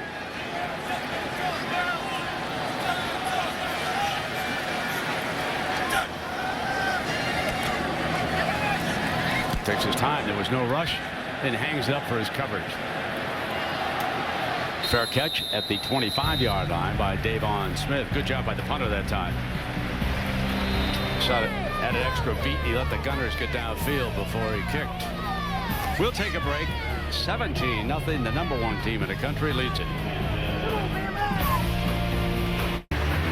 The 79 Sugar Bowl for a national championship. Watch Don McNeil come up on Scott Fitzke of Penn State. Prevents a touchdown, and then on 3rd and 4th down, Bama stuffs them. And here just a short time ago, McNeil was introduced to this crowd. He played in the NFL, a terrific defensive back. Folks, that's just part of the story. The quarterback for Penn State tonight, Rob Bolden, Don McNeil is his great uncle. So here is Bolden handing the ball off to Royster. So you talk about how things go round and round and come around. And McNeil was asked, are you going to pull for your nephew? And he said, no way. No way. I'm behind the alma mater. Got to stick with the alma mater, especially after that history of making that play down close by the goal line like that. So having a chance to set up the goal line stand. Some great pictures there. Stephon Green was the ball carrier, puts him up at 2nd down. Bama has not been able to finish Penn State off. That's good news for the Nittany Lions. The bad news is they can't finish off their offensive drives. Play fake. Middle. Complete. And there's Brackett's first catch of the night. They got to the big fella, who is quite a story. He was recruited as a quarterback. And when they got ready to play Notre Dame, he was Jeff Smarsha. And they said, you're pretty good. And here he is, Herbie. Yeah, this time Harris can't quite get back far enough. And it's a really good throw by Rob Bolden stepping in there. And the great thing about Brackett is his size. Here's Bolden. This is good technique for a young freshman. Gets it over top of Harris. And because the Brackett is so big, it makes it a much easier throw across the middle into traffic for the young quarterback. Here's your first down. And movement. False start. False start. Offense. Number 74. 5-yard penalty. The down remains first. That is the first penalty against the Nittany Lions here tonight. Yeah, they've turned the football over a bunch tonight, but they've not had many penalties. There have been 4 penalties called against the Crimson Tide. And this is a costly one. And it puts the youngster back in 1st and 15.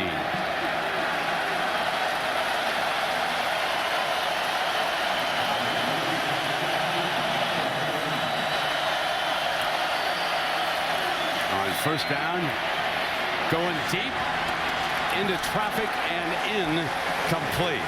Moy was pretty well covered. Barron and Kirkpatrick were on him, Herbie. This is where a young quarterback makes up his mind before the throw. He's going to throw to a certain receiver. Moy, that time, is not only covered by Kirkpatrick, who's sinking back into coverage, but Mark Barron comes over as well. Double coverage, and he puts the ball up into the air. Very, very fortunate that right there, Mark Barron didn't come over and make an interception. 2nd down and 15.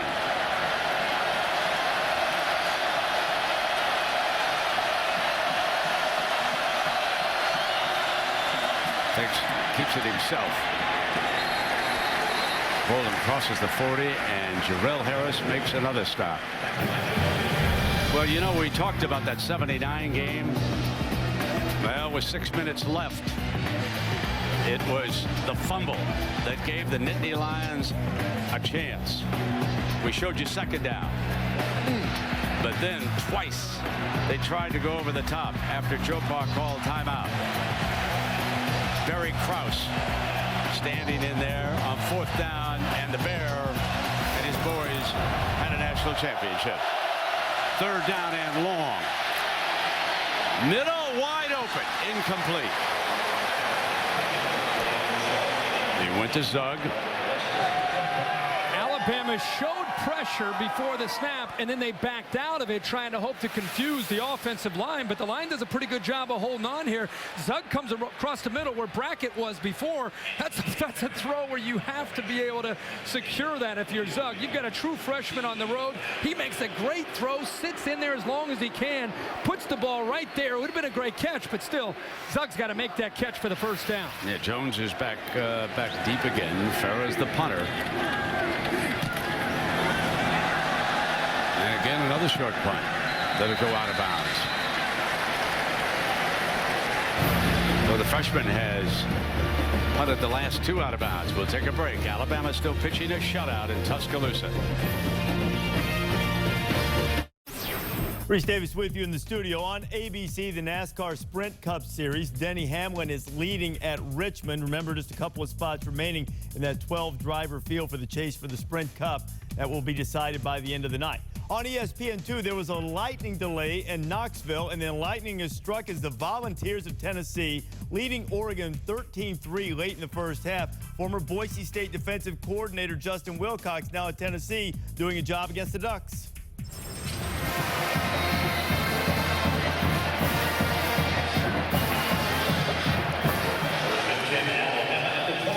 And Reese, remember, Tennessee was an underdog at home in Knoxville in that game tonight. And here's Jones, who'll be pushed out of bounds. And Aaron, we noticed McElroy was a little bit unhappy as he came off the field. Certainly was, Brent. Right before the offense just took the field, they had a pretty close huddle over here on the sidelines. McElroy fired up, yelling at some guys, tugging at his helmet. He's upset that Bama's offense just hasn't finished drives. And that was the focus of Nick Saban's halftime speech. He was telling me, I played against Joe Paterno before. Penn State always seems to find a way to come back, and they did when I was coaching at Michigan State.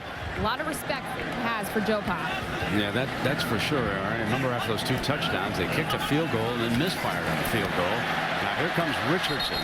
He has been the offensive standout for the Tide tonight as Lynn makes it. And you can't say enough. You would have to say, wouldn't you, Herbie, that Alabama by far is the best running back group in the country. There's no doubt about that. And once Mark Ingram comes back, definitely the best tandem. Ingram and Richardson together is by far the best. But what's funny is people thought when Ingram went down, boy, what's going to happen to this Alabama offense? How are they going to be okay? Maybe they didn't see Trent Richardson last year. This guy was sensational a year ago as a true freshman.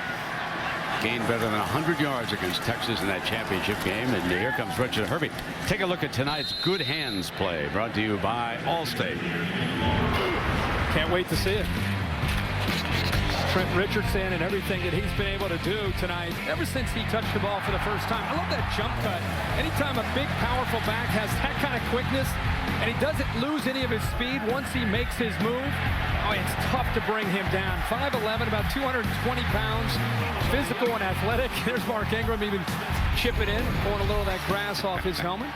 And they've used him as wide receiver, wildcat back tonight, and as a running back. So he's done a little bit of everything. And this will bring up a 3rd down. And you know, Nick Saban said it best to Aaron. Joe Paterno's teams suddenly just don't disappear. They stay in the neighborhood. That's the kind of character that he recruits. You know, he's always had teams that are going to fight you for 4 quarters. They had their hands full coming into this game with a true freshman quarterback playing on the road. And this Alabama offense, they have 41 plays, 21 runs, and 20 pass plays. Great balance. 3rd down and 2, and here comes a pass again if he gets it off, and he does underneath to Richardson. Still breaks free with that strength of his for a 1st down. Look at the size of those arms, Herbie. I mean, he's a man, this youngster from Pensacola. Look at those.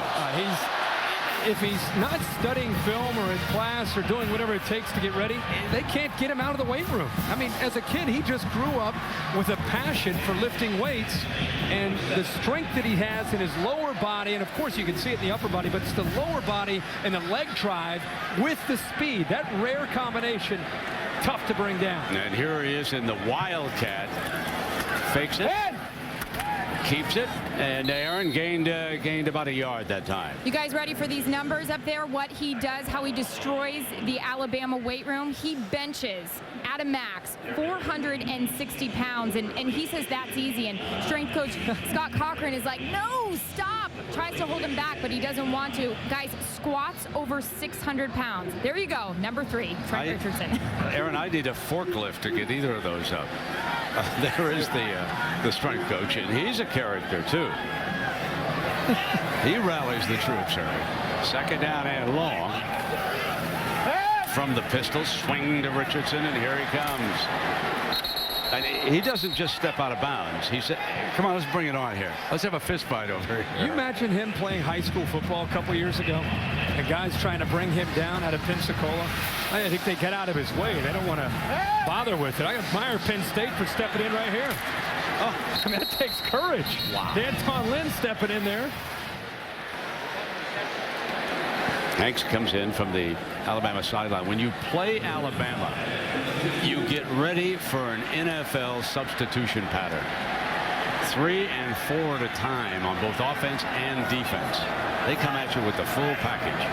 Third down and 6. Richardson again. Barging for the first down. They were able. They might mark a little bit short here, Herbie. They do. Yeah. I thought for sure he had it. I'm with you. I thought the spot maybe take another look at that. The crowd wants that first down too. But here again, because of the speed on the perimeter at wide receiver, these guys are getting downfield. The Penn State secondary has to respect that, and then you're able to just dump it down to Trent Richardson. He almost picked it up, but they're still going to go for it. Let's see how close this is. Well, it looked like the ball actually did go maybe about a half a yard short. But it's 2 tight ends, and McElroy's unhappy. Calls a timeout. Seconds were ticking away on Mac. So he'll burn one here before the 4th and 1. We'll be right back. ESPN's College Football Primetime, brought to you by Dr. Pepper. There's nothing like a pepper. And Kingsford Charcoal. For more football fun, play Kingsford's College Showdown on ESPN.com. At about the age of 3, you learn to say Roll Tide, and then you take it from there. And on game day, you dress up in red. Here they are now. 4th down and 1 for McElroy.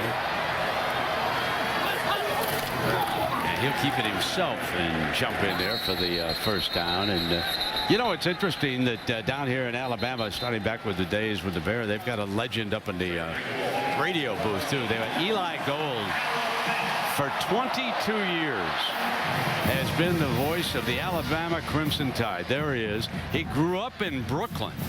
I've always teased him that he was traded for Mel Allen, who was raised down here in Alabama and went on to become a legendary broadcaster up in New York. So there is Eli. This week in baseball, Mel Allen, growing up in the 80s. Love this. Exactly. First down and 10 for McElroy. Play fake. Out of the pistol. Stands tall. Fires. First and goal. Marquise Mays. Just a great job of being patient and waiting for Mays to get clear. Really, Brent, it's about the 4th or 5th time that McElroy's had enough time to make a throw behind the linebackers. Behind the linebackers and in front of the safeties. Mays is coming off the field here.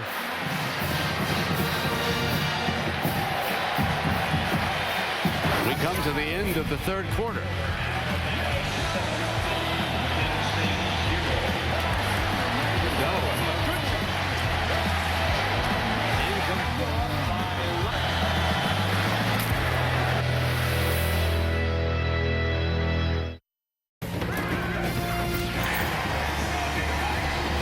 We welcome you back to ESPN's College Football Primetime, presented by Hampton Hotels.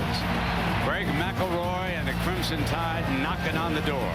Here's a young leader who had his interview for a Rhodes Scholar on Wednesday, and Alabama will back him for that scholarship, which would send him to Oxford next year.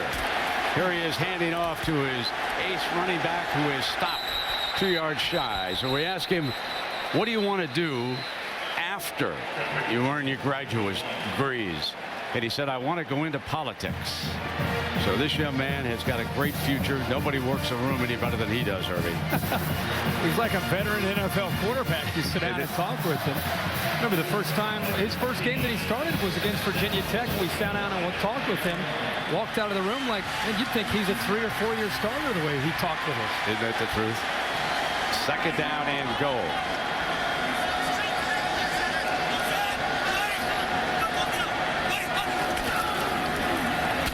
They want him to get a touchdown, and he says, I'll oblige. Dives across for the score. Their first rushing touchdown of the night. Both in the first half were passes by McElroy, but Richardson in from 1 yard out. Well, Penn State doing all that they can in the trenches, but Trent Richardson, this entire drive just would not be denied. It seems like every time that Alabama needed a play, whether it was a run or he's catching a football, Penn State just struggling to bring down big Trent Richardson, and that time he's able to put it into the end zone. They're going to take a look at it. The crowd doesn't like it. So Nickel sees the opportunity to coach him up a little bit. Only thing they could really be looking at here is if his knee prematurely touched the surface before he went into the end zone. See if his knee touched, and it's always about the positioning of the football, not his knee. Once his knee touches, it's where is the ball. Looks like he came down on a body, doesn't it, on that angle? See if his knee touches at any point. Doesn't look like it. That's a touchdown. Indisputable video evidence. I don't think you could turn it over, but we shall see.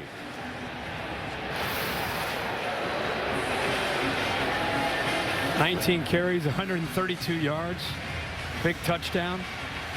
It's interesting, Herbie, what Joe Pa said before this game. I feel like we're outmanned, and you know, as you watch it, he had it right. Yeah, he did. He did. And he knew coming in with that young quarterback that. And you know, I don't think the young quarterback has played that bad. He's done okay. You got to blame a little bit on the turnover. Yeah, he's done okay. It's probably limited a little bit on how they would attack Alabama's defense. I mean, Alabama's breaking in 9 new starters, and a lot of their depth is new personnel. And I think down the road, that's where Alabama's going to have to continue to have to grow and get better. They've got Ryan Mallett in a couple weeks in Fayetteville, and that'll be a challenging game for them.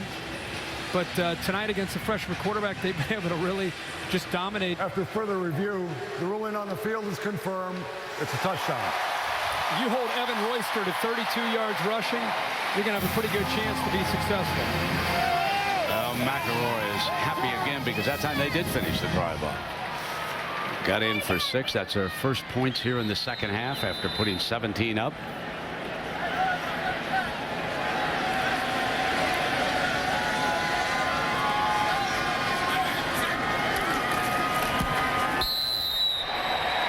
Shelley tacks on the extra point. It's 24-0. Crimson Tide as Richardson, with his big night, barges in for his first touchdown.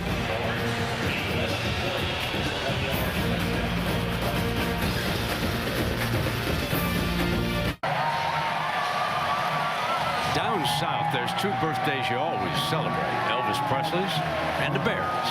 And the Bear today would have been 97 years old. So happy birthday, Bear. Franchise seems to be in good hands here with Nick Saban and the gang. Coming off a national championship. Ball on the tee, and Penn State would like to get on the board here, Herbie.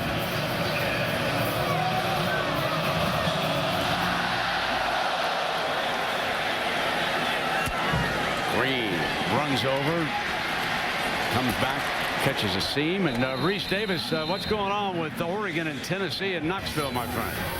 Well, Brent, Oregon is awake, showing a little offense late in the half, down 13-6. Darren Thomas, this is a beautifully thrown ball to David Paulson, tight end, catching it, and Oregon ties the game at 13. They've gone to the break. Remember, that game was delayed for a while by lightning. It's on ESPN2.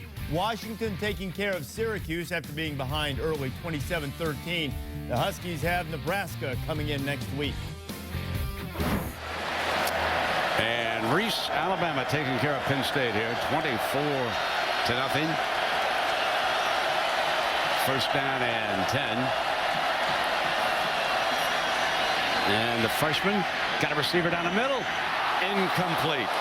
Had him kind of break it off to the post that time, and Barron was there. And I got to revisit my friend's picks this week. You know, we teased him a little bit last Saturday night. He promised me this was bounce back monster Saturday, and look at the Herbie here, huh? Look at this, running the table. Well, you got Oregon now battling back. Now that you are going to keep track of these and put these up, now I'm going to get serious. Last week I pulled off. I tried too many upsets. This week I'm going to just start going with my gut. And they hand the ball off this time. And the running back was Red, Silas Red. Now here's a freshman, and he's from Norwalk, Connecticut. That's in the Westport, Weston area. So he gets his first carry of the night. They're taking a look at some players here. Number 25, trailing by 24 with 13.5 minutes to go. The bigger story here for Penn State is that you're down 24 in week 2, and you're in a tough environment. It's about just trying to continue to build for the rest of this year, and you don't want to shut things down. Keep trying to execute.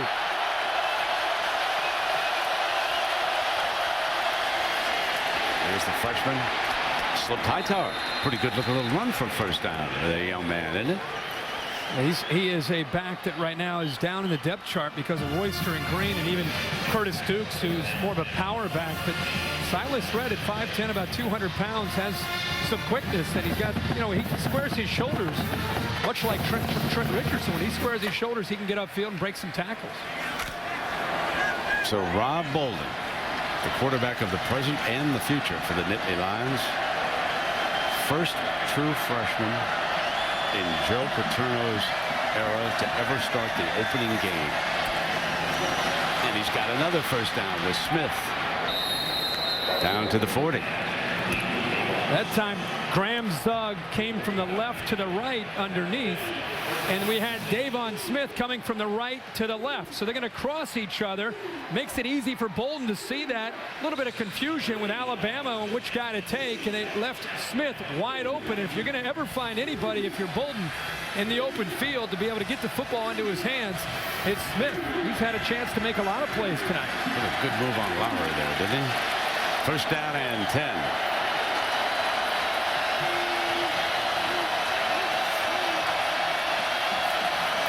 Bolden straight back. Overthrew his intended target. Brackett. The thing that's probably been most impressive from Bolden, and again, he's made some mistakes. He's got the 2 interceptions. He's put the ball on the ground. But a lot of times you'll see young quarterbacks, especially making their first start in this environment, stare down their primary receiver.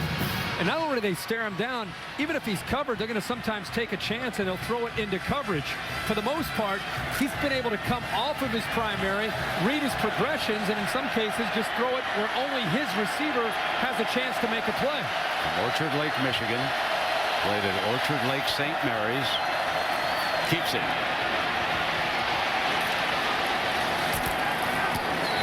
Willing to take a little punishment on that play. This will be 3rd and medium coming up. Galen Hall trying to put, you can see his eyes right here. He's checking it out with his eyes, looking into that Alabama defense. He's been looking at that defense all night long. He's got a little shake and bake for a big guy.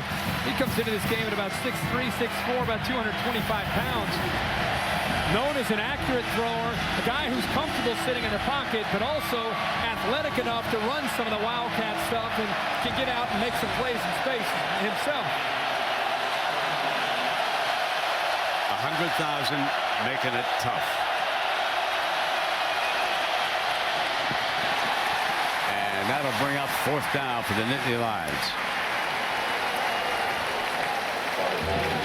That time the pressure finally got to him, but it was actually the hand of C.J. Mosley, the linebacker in the middle of the field, 32, a true freshman. He starts the blitz, 32, then he drops. He just kind of gets his left arm up and knocks the ball straight down. Stephon Green comes in. Bolden checks the wristband. Has his play. Justin Brown and Chaz Powell to the left. Need 7. Slant. Got it. First down for the Nittany Lions. That's twice. Derek Moy on that little slant. Well thrown that time by Rob Bolden. Alabama bringing a lot of pressure. Bringing one more than Penn State can pick up. But again, how about the young freshman sitting in there? Luckily, Moy gets to the inside, beats his man one-on-one, but there's nobody there once the middle is cleared out because the linebackers blitzed. It gave Moy a lot of room to work to the inside. Now it'll be Zug going into the slot on the left. It's where Penn State's had problems tonight when they get down into that red zone. Waiting, throwing high, and almost intercepted. Overthrew Zug and almost threw his 3rd interception of the night. I think that ball sailed on him, Brent. Watch. Ball comes off his hand and it just sails. He had a man on the backside there if he could have gotten the ball down, but ball just sailed on him, and he's very fortunate that time. Lester in position to make that interception. Alabama's been disguising their coverages, mixing up the looks, confusing Penn State's offensive line, trying to come after Bolden as best they can. They're doing a pretty good job of it most of the night. Phelan Jones is now one of the corners. He transferred from LSU. There is the draw play with the freshman running back, Red.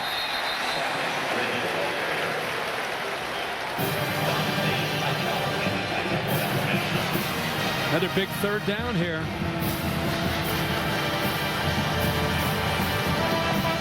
Kirkpatrick still on the field, as is Barron. Now 4 defensive substitutions for Kirby Smart. Hightower will set the defense.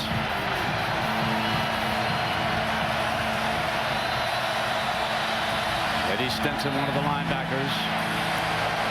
And timeout.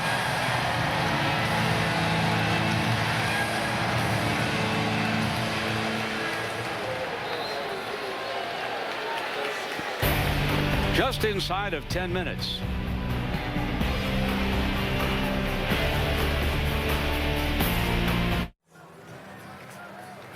ESPN's College Football Primetime is presented by Hampton Hotels. At Hampton, we love having you here. And in part by Bank of America. 3rd down coming up for Penn State, where most of their problems have occurred tonight once they get close to the end zone.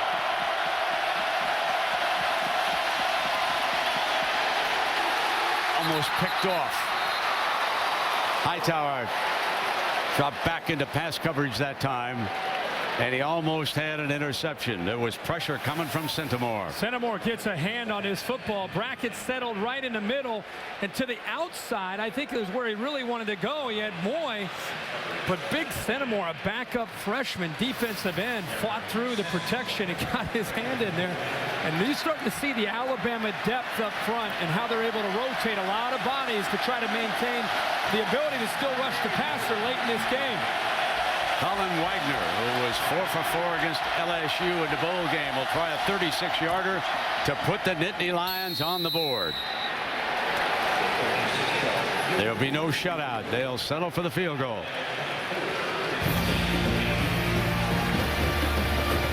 A veteran talking to his young quarterback. Like to see that. Hi, Reese Davis, Sports Center right now. U.S. Open. Novak Djokovic fought off 2 match points to defeat Roger Federer. He will face Rafael Nadal tomorrow in U.S. Open men's final. Nadal going for his first Open championship. College football this afternoon. Denard Robinson was spectacular. The longest run in the history of Notre Dame Stadium. He had 258 yards rushing, 244 more passing as Michigan beat the Irish by 4. Sports Center coming up at 11 Eastern on ESPN News.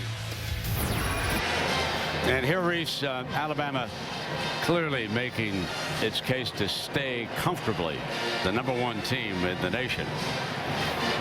Over Penn State right now, 24-3, 9:47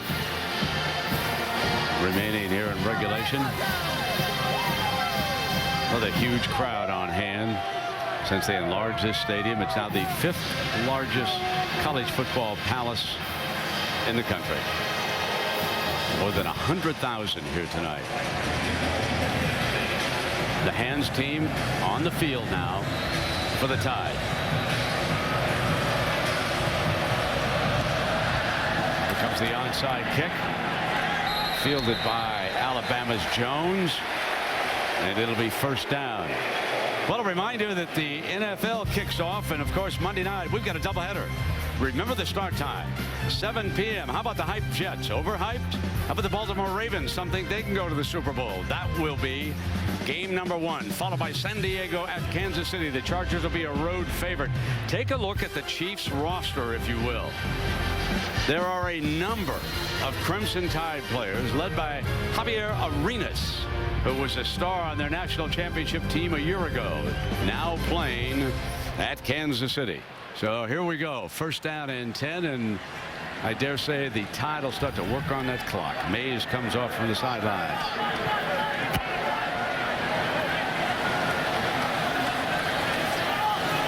They put him in motion. Wildcat and Richardson.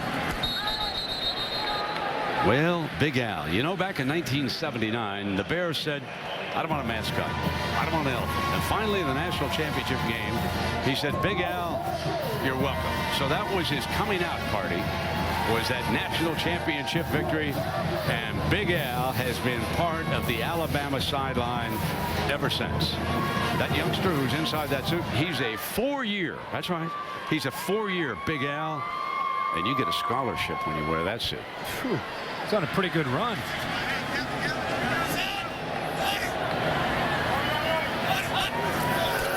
9 minutes. Here comes Richardson. The images back in 1979. That Sugar Bowl game for the national championship.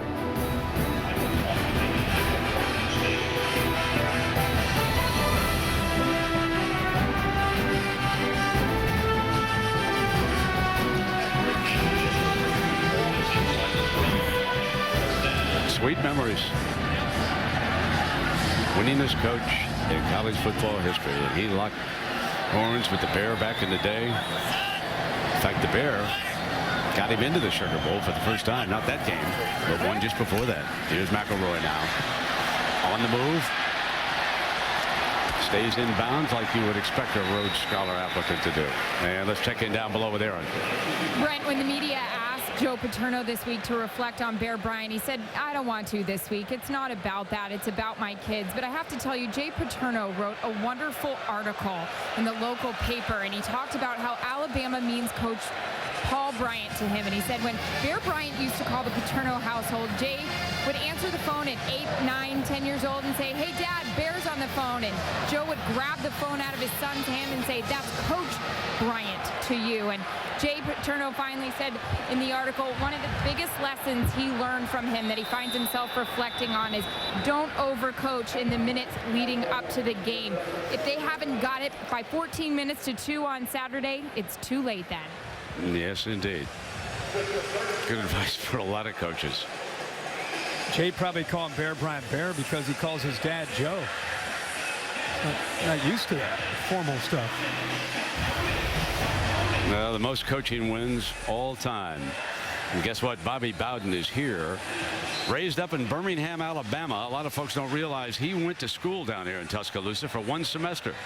Fell in love with a gal by the name of Ann, who's probably watching in Tallahassee. And Alabama said, we don't want our players married. So Bobby said, I think I'll just move on down the road. And there are the 3 of them. Great coaches right there. Here, Joe Paterno saying, hey, kid, to Nick Saban. Nick Saban told us some great stories this week about how he remembers being 13 or 14 years old, being in West Virginia and going to watch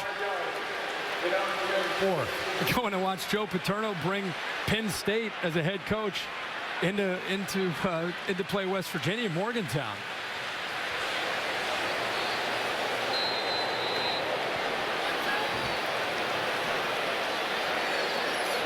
Fourth down coming up here with 7.5 minutes.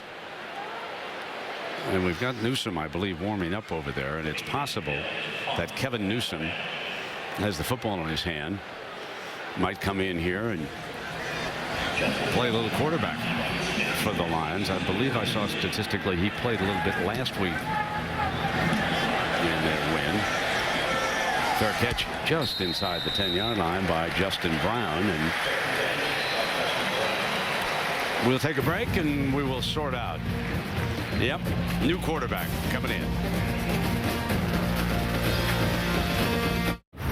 The nightcap to Monster Saturday, the man that many believe is the most talented quarterback in the land, Andrew Luck of Stanford, getting set to take on UCLA, coming up next.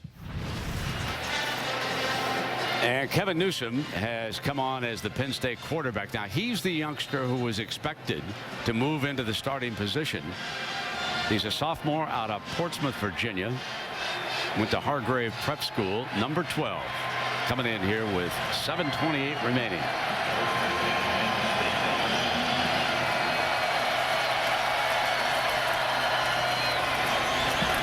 Hand off to the freshman and picks up a first down. So Bolden is finished for the night. Herbie, what kind of a grade would you give him? Well, I would say probably a B-. He's 13 of 29, 144 yards.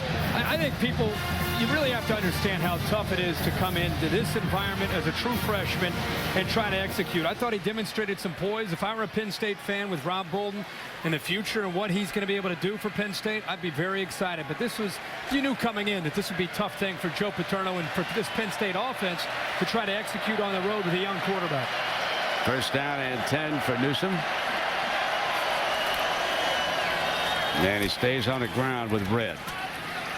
Yeah, Newsom comes into this game. He played last week against Youngstown State. He was 8 of 11, and I think a lot of people did, and we were there in the spring game. I think a lot of people anticipated him taking over. He was the backup last year to Darryl Clark. And talking to the coaches this week, it just sounded like, you know, they gave Newsom every chance to take the job, but Bolden just seemed to do everything a little bit better. Adjusted to learning the offense in a hurry, made better reads more consistently.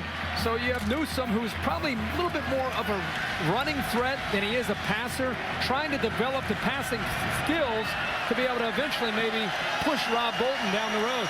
Second down and 8.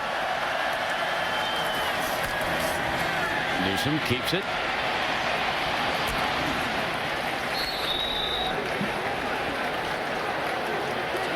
Nothing like standing on the sidelines for 3.5 quarters and then come into this game nice and tight.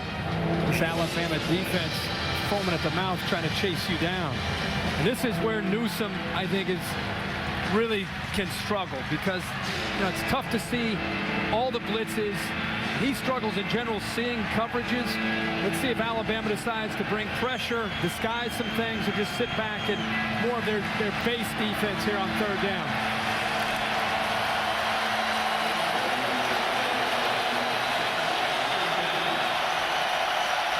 They're going to put 4 down and rush him. Can he get the first down? Yes. 2 good blocks on the outside that time that helped him out. Graham Zug was able to pick up 1 block. And then Justin Brown's able way up the top. I think it was Justin Brown's block. Right here, Zug does a good job. And then right there, Justin Brown sustaining his block on Jones just long enough to give Newsom, the athletic quarterback, enough time to get across that line. Kirkpatrick still on the field. Phelan Jones, who came in, is at the other corner. He replaced Milner. Hightower is still on the field. First down and 10. Off a play action, dumps it off to Smith. Another first down for the Nittany Lions. That's been their best play tonight. Just dump it out in the flat to Davon Smith and let him be able to run. He's come in motion every single time, a little stutter step, and it's really just a matter of the quarterback feeling that pressure and getting over top of the pressure out to the flat as fast as he can. This is exactly what Newsom did. Bolden had some success with this, and I think this is what Penn State's been thinking, that Davon Smith, a sophomore, he's only 5'7" and 157 pounds, but when you get him the ball like that, he can make some things happen. Good job of blocking by the wide receivers. Absolutely. Here, Herbie. You mentioned it, and even on that play. First down and 10. Comes that end around. Are they going to throw off it? Yes, they are. Into double coverage, however. Intercepted. Picked off by Barron. Barron. And stepped out of bounds at the 25-yard line. So it was Brown, Justin Brown, coming around, who threw it. Now watch number 4. Well, Barron gets the interception because the ball floats up into the air. But I'll tell you what, an outstanding job of showing discipline there by Dre Kirkpatrick, the sophomore. He didn't bite on at all, come up and run support. He sat back, and there was nowhere for Justin Brown to throw the football. He just kind of threw it up, and Mark Barron that time, he's been close tonight 2 other times, and that time he came down with the interception.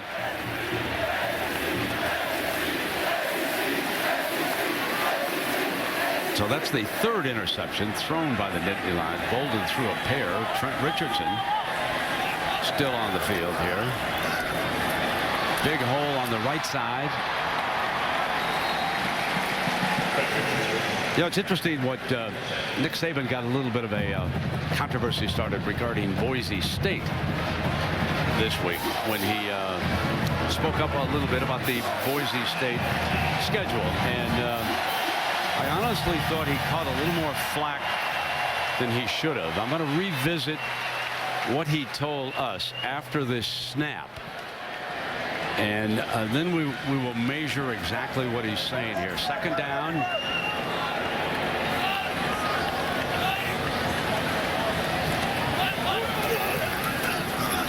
Keeping it on the ground, and they pick up a 1st down with Lacey. Here is Saban on the schedule of Boise State. From a scheduling standpoint, you know, some of the teams that play more difficult competition week in and week out certainly should be given, you know, some value for that relative to how we choose who plays for the national championship. So after this play, we're going to put up the 2 schedules, Alabama and Boise State, and we'll ask Herbie about this too on a 1st and 10. Boise off this week. I believe they go to Wyoming and Laramie next week. So here are the 2 schedules. Now, if you get down into Alabama's schedule in the heart of the SEC, there's no question, nobody can argue that isn't a tougher go than coming through the WAC. And I don't think he was trying to take anything away from how well coached and how well Boise State plays. They still have a big one against Oregon State in Boise. Now, Herbie, here would be the question. If you've got a once beaten Alabama coming through November and an unbeaten Boise State, what do you think should happen? Well, I think Alabama would go ahead of them. You're looking at 8 teams on the left, top to bottom, that are tremendous opponents. And, you know, the worst thing that happened today for Boise State, James Madison beating Virginia Tech. If that was going to be their win that they hung their hat on all year long, the worst thing that could have happened is Virginia Tech not having a great year, let alone losing to James Madison at home. So it's going to be, I think, very difficult, being realistic, to expect Boise State to have a shot, even with a 1-loss team like Alabama. I think a 1-loss team like Alabama would go by them. Brad Edwards says that the SEC may be the only conference that can stay ahead of them with a once beaten team. So I found that rather interesting last night. Of course, he's one of our gurus at ESPN. He keeps a close tab on this, and that'll set off a round of discussion. Big game out in Boise in a couple of weeks with Oregon State. And Herbie, I think you said it a couple of weeks ago when we were doing the game, or last week rather, that, you know, not only does Boise State have to win, they've got to be impressive as they win. And they were impressive late against Virginia Tech. The unfortunate thing, truthfully, you're just watching these 2 teams right here. If you put Boise State on a neutral field with Alabama in one night, I think they could be competitive. I mean, I don't think people around the country appreciate how good Boise State really is. But it's going to be the resume from the beginning of the year to the end of the year that eventually could leave Boise State out of it. But as far as the team themselves, they're an outstanding football team. Here is 4th down and 2, the final seconds ticking away. Stopped short. The roar goes up.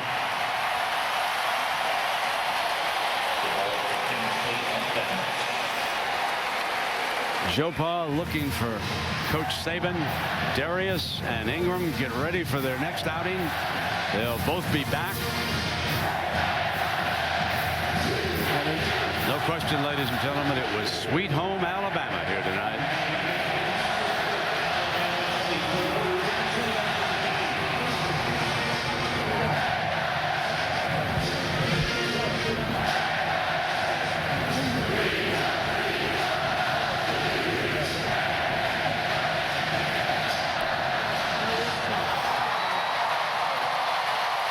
Richardson with a big night. Rushed for 144 yards. Scored 1 touchdown. Caught 4 passes for 46 more.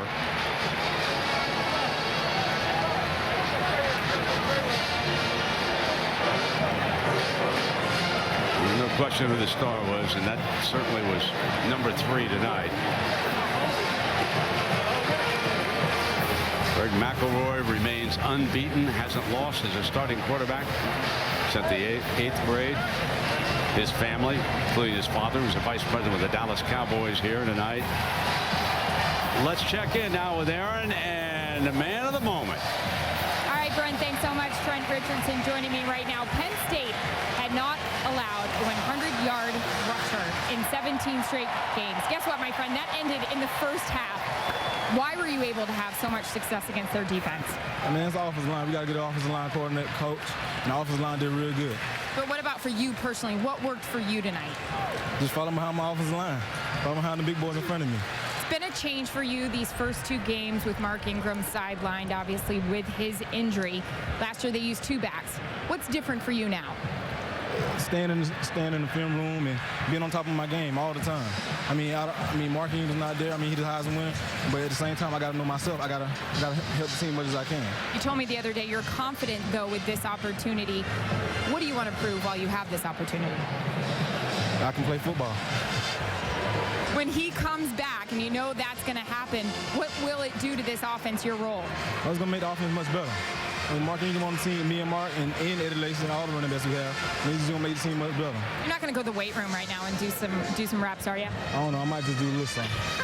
All right, man. Thanks so much for your time. Appreciate it. Yeah. Brent. All right, Aaron, thank you very much. Herbie, your final thought on this victory here tonight by Bama? Well, I think one of the greatest things to say about Alabama, anytime you come back off a year where you win a national championship, you want to see a team with some hunger and desire.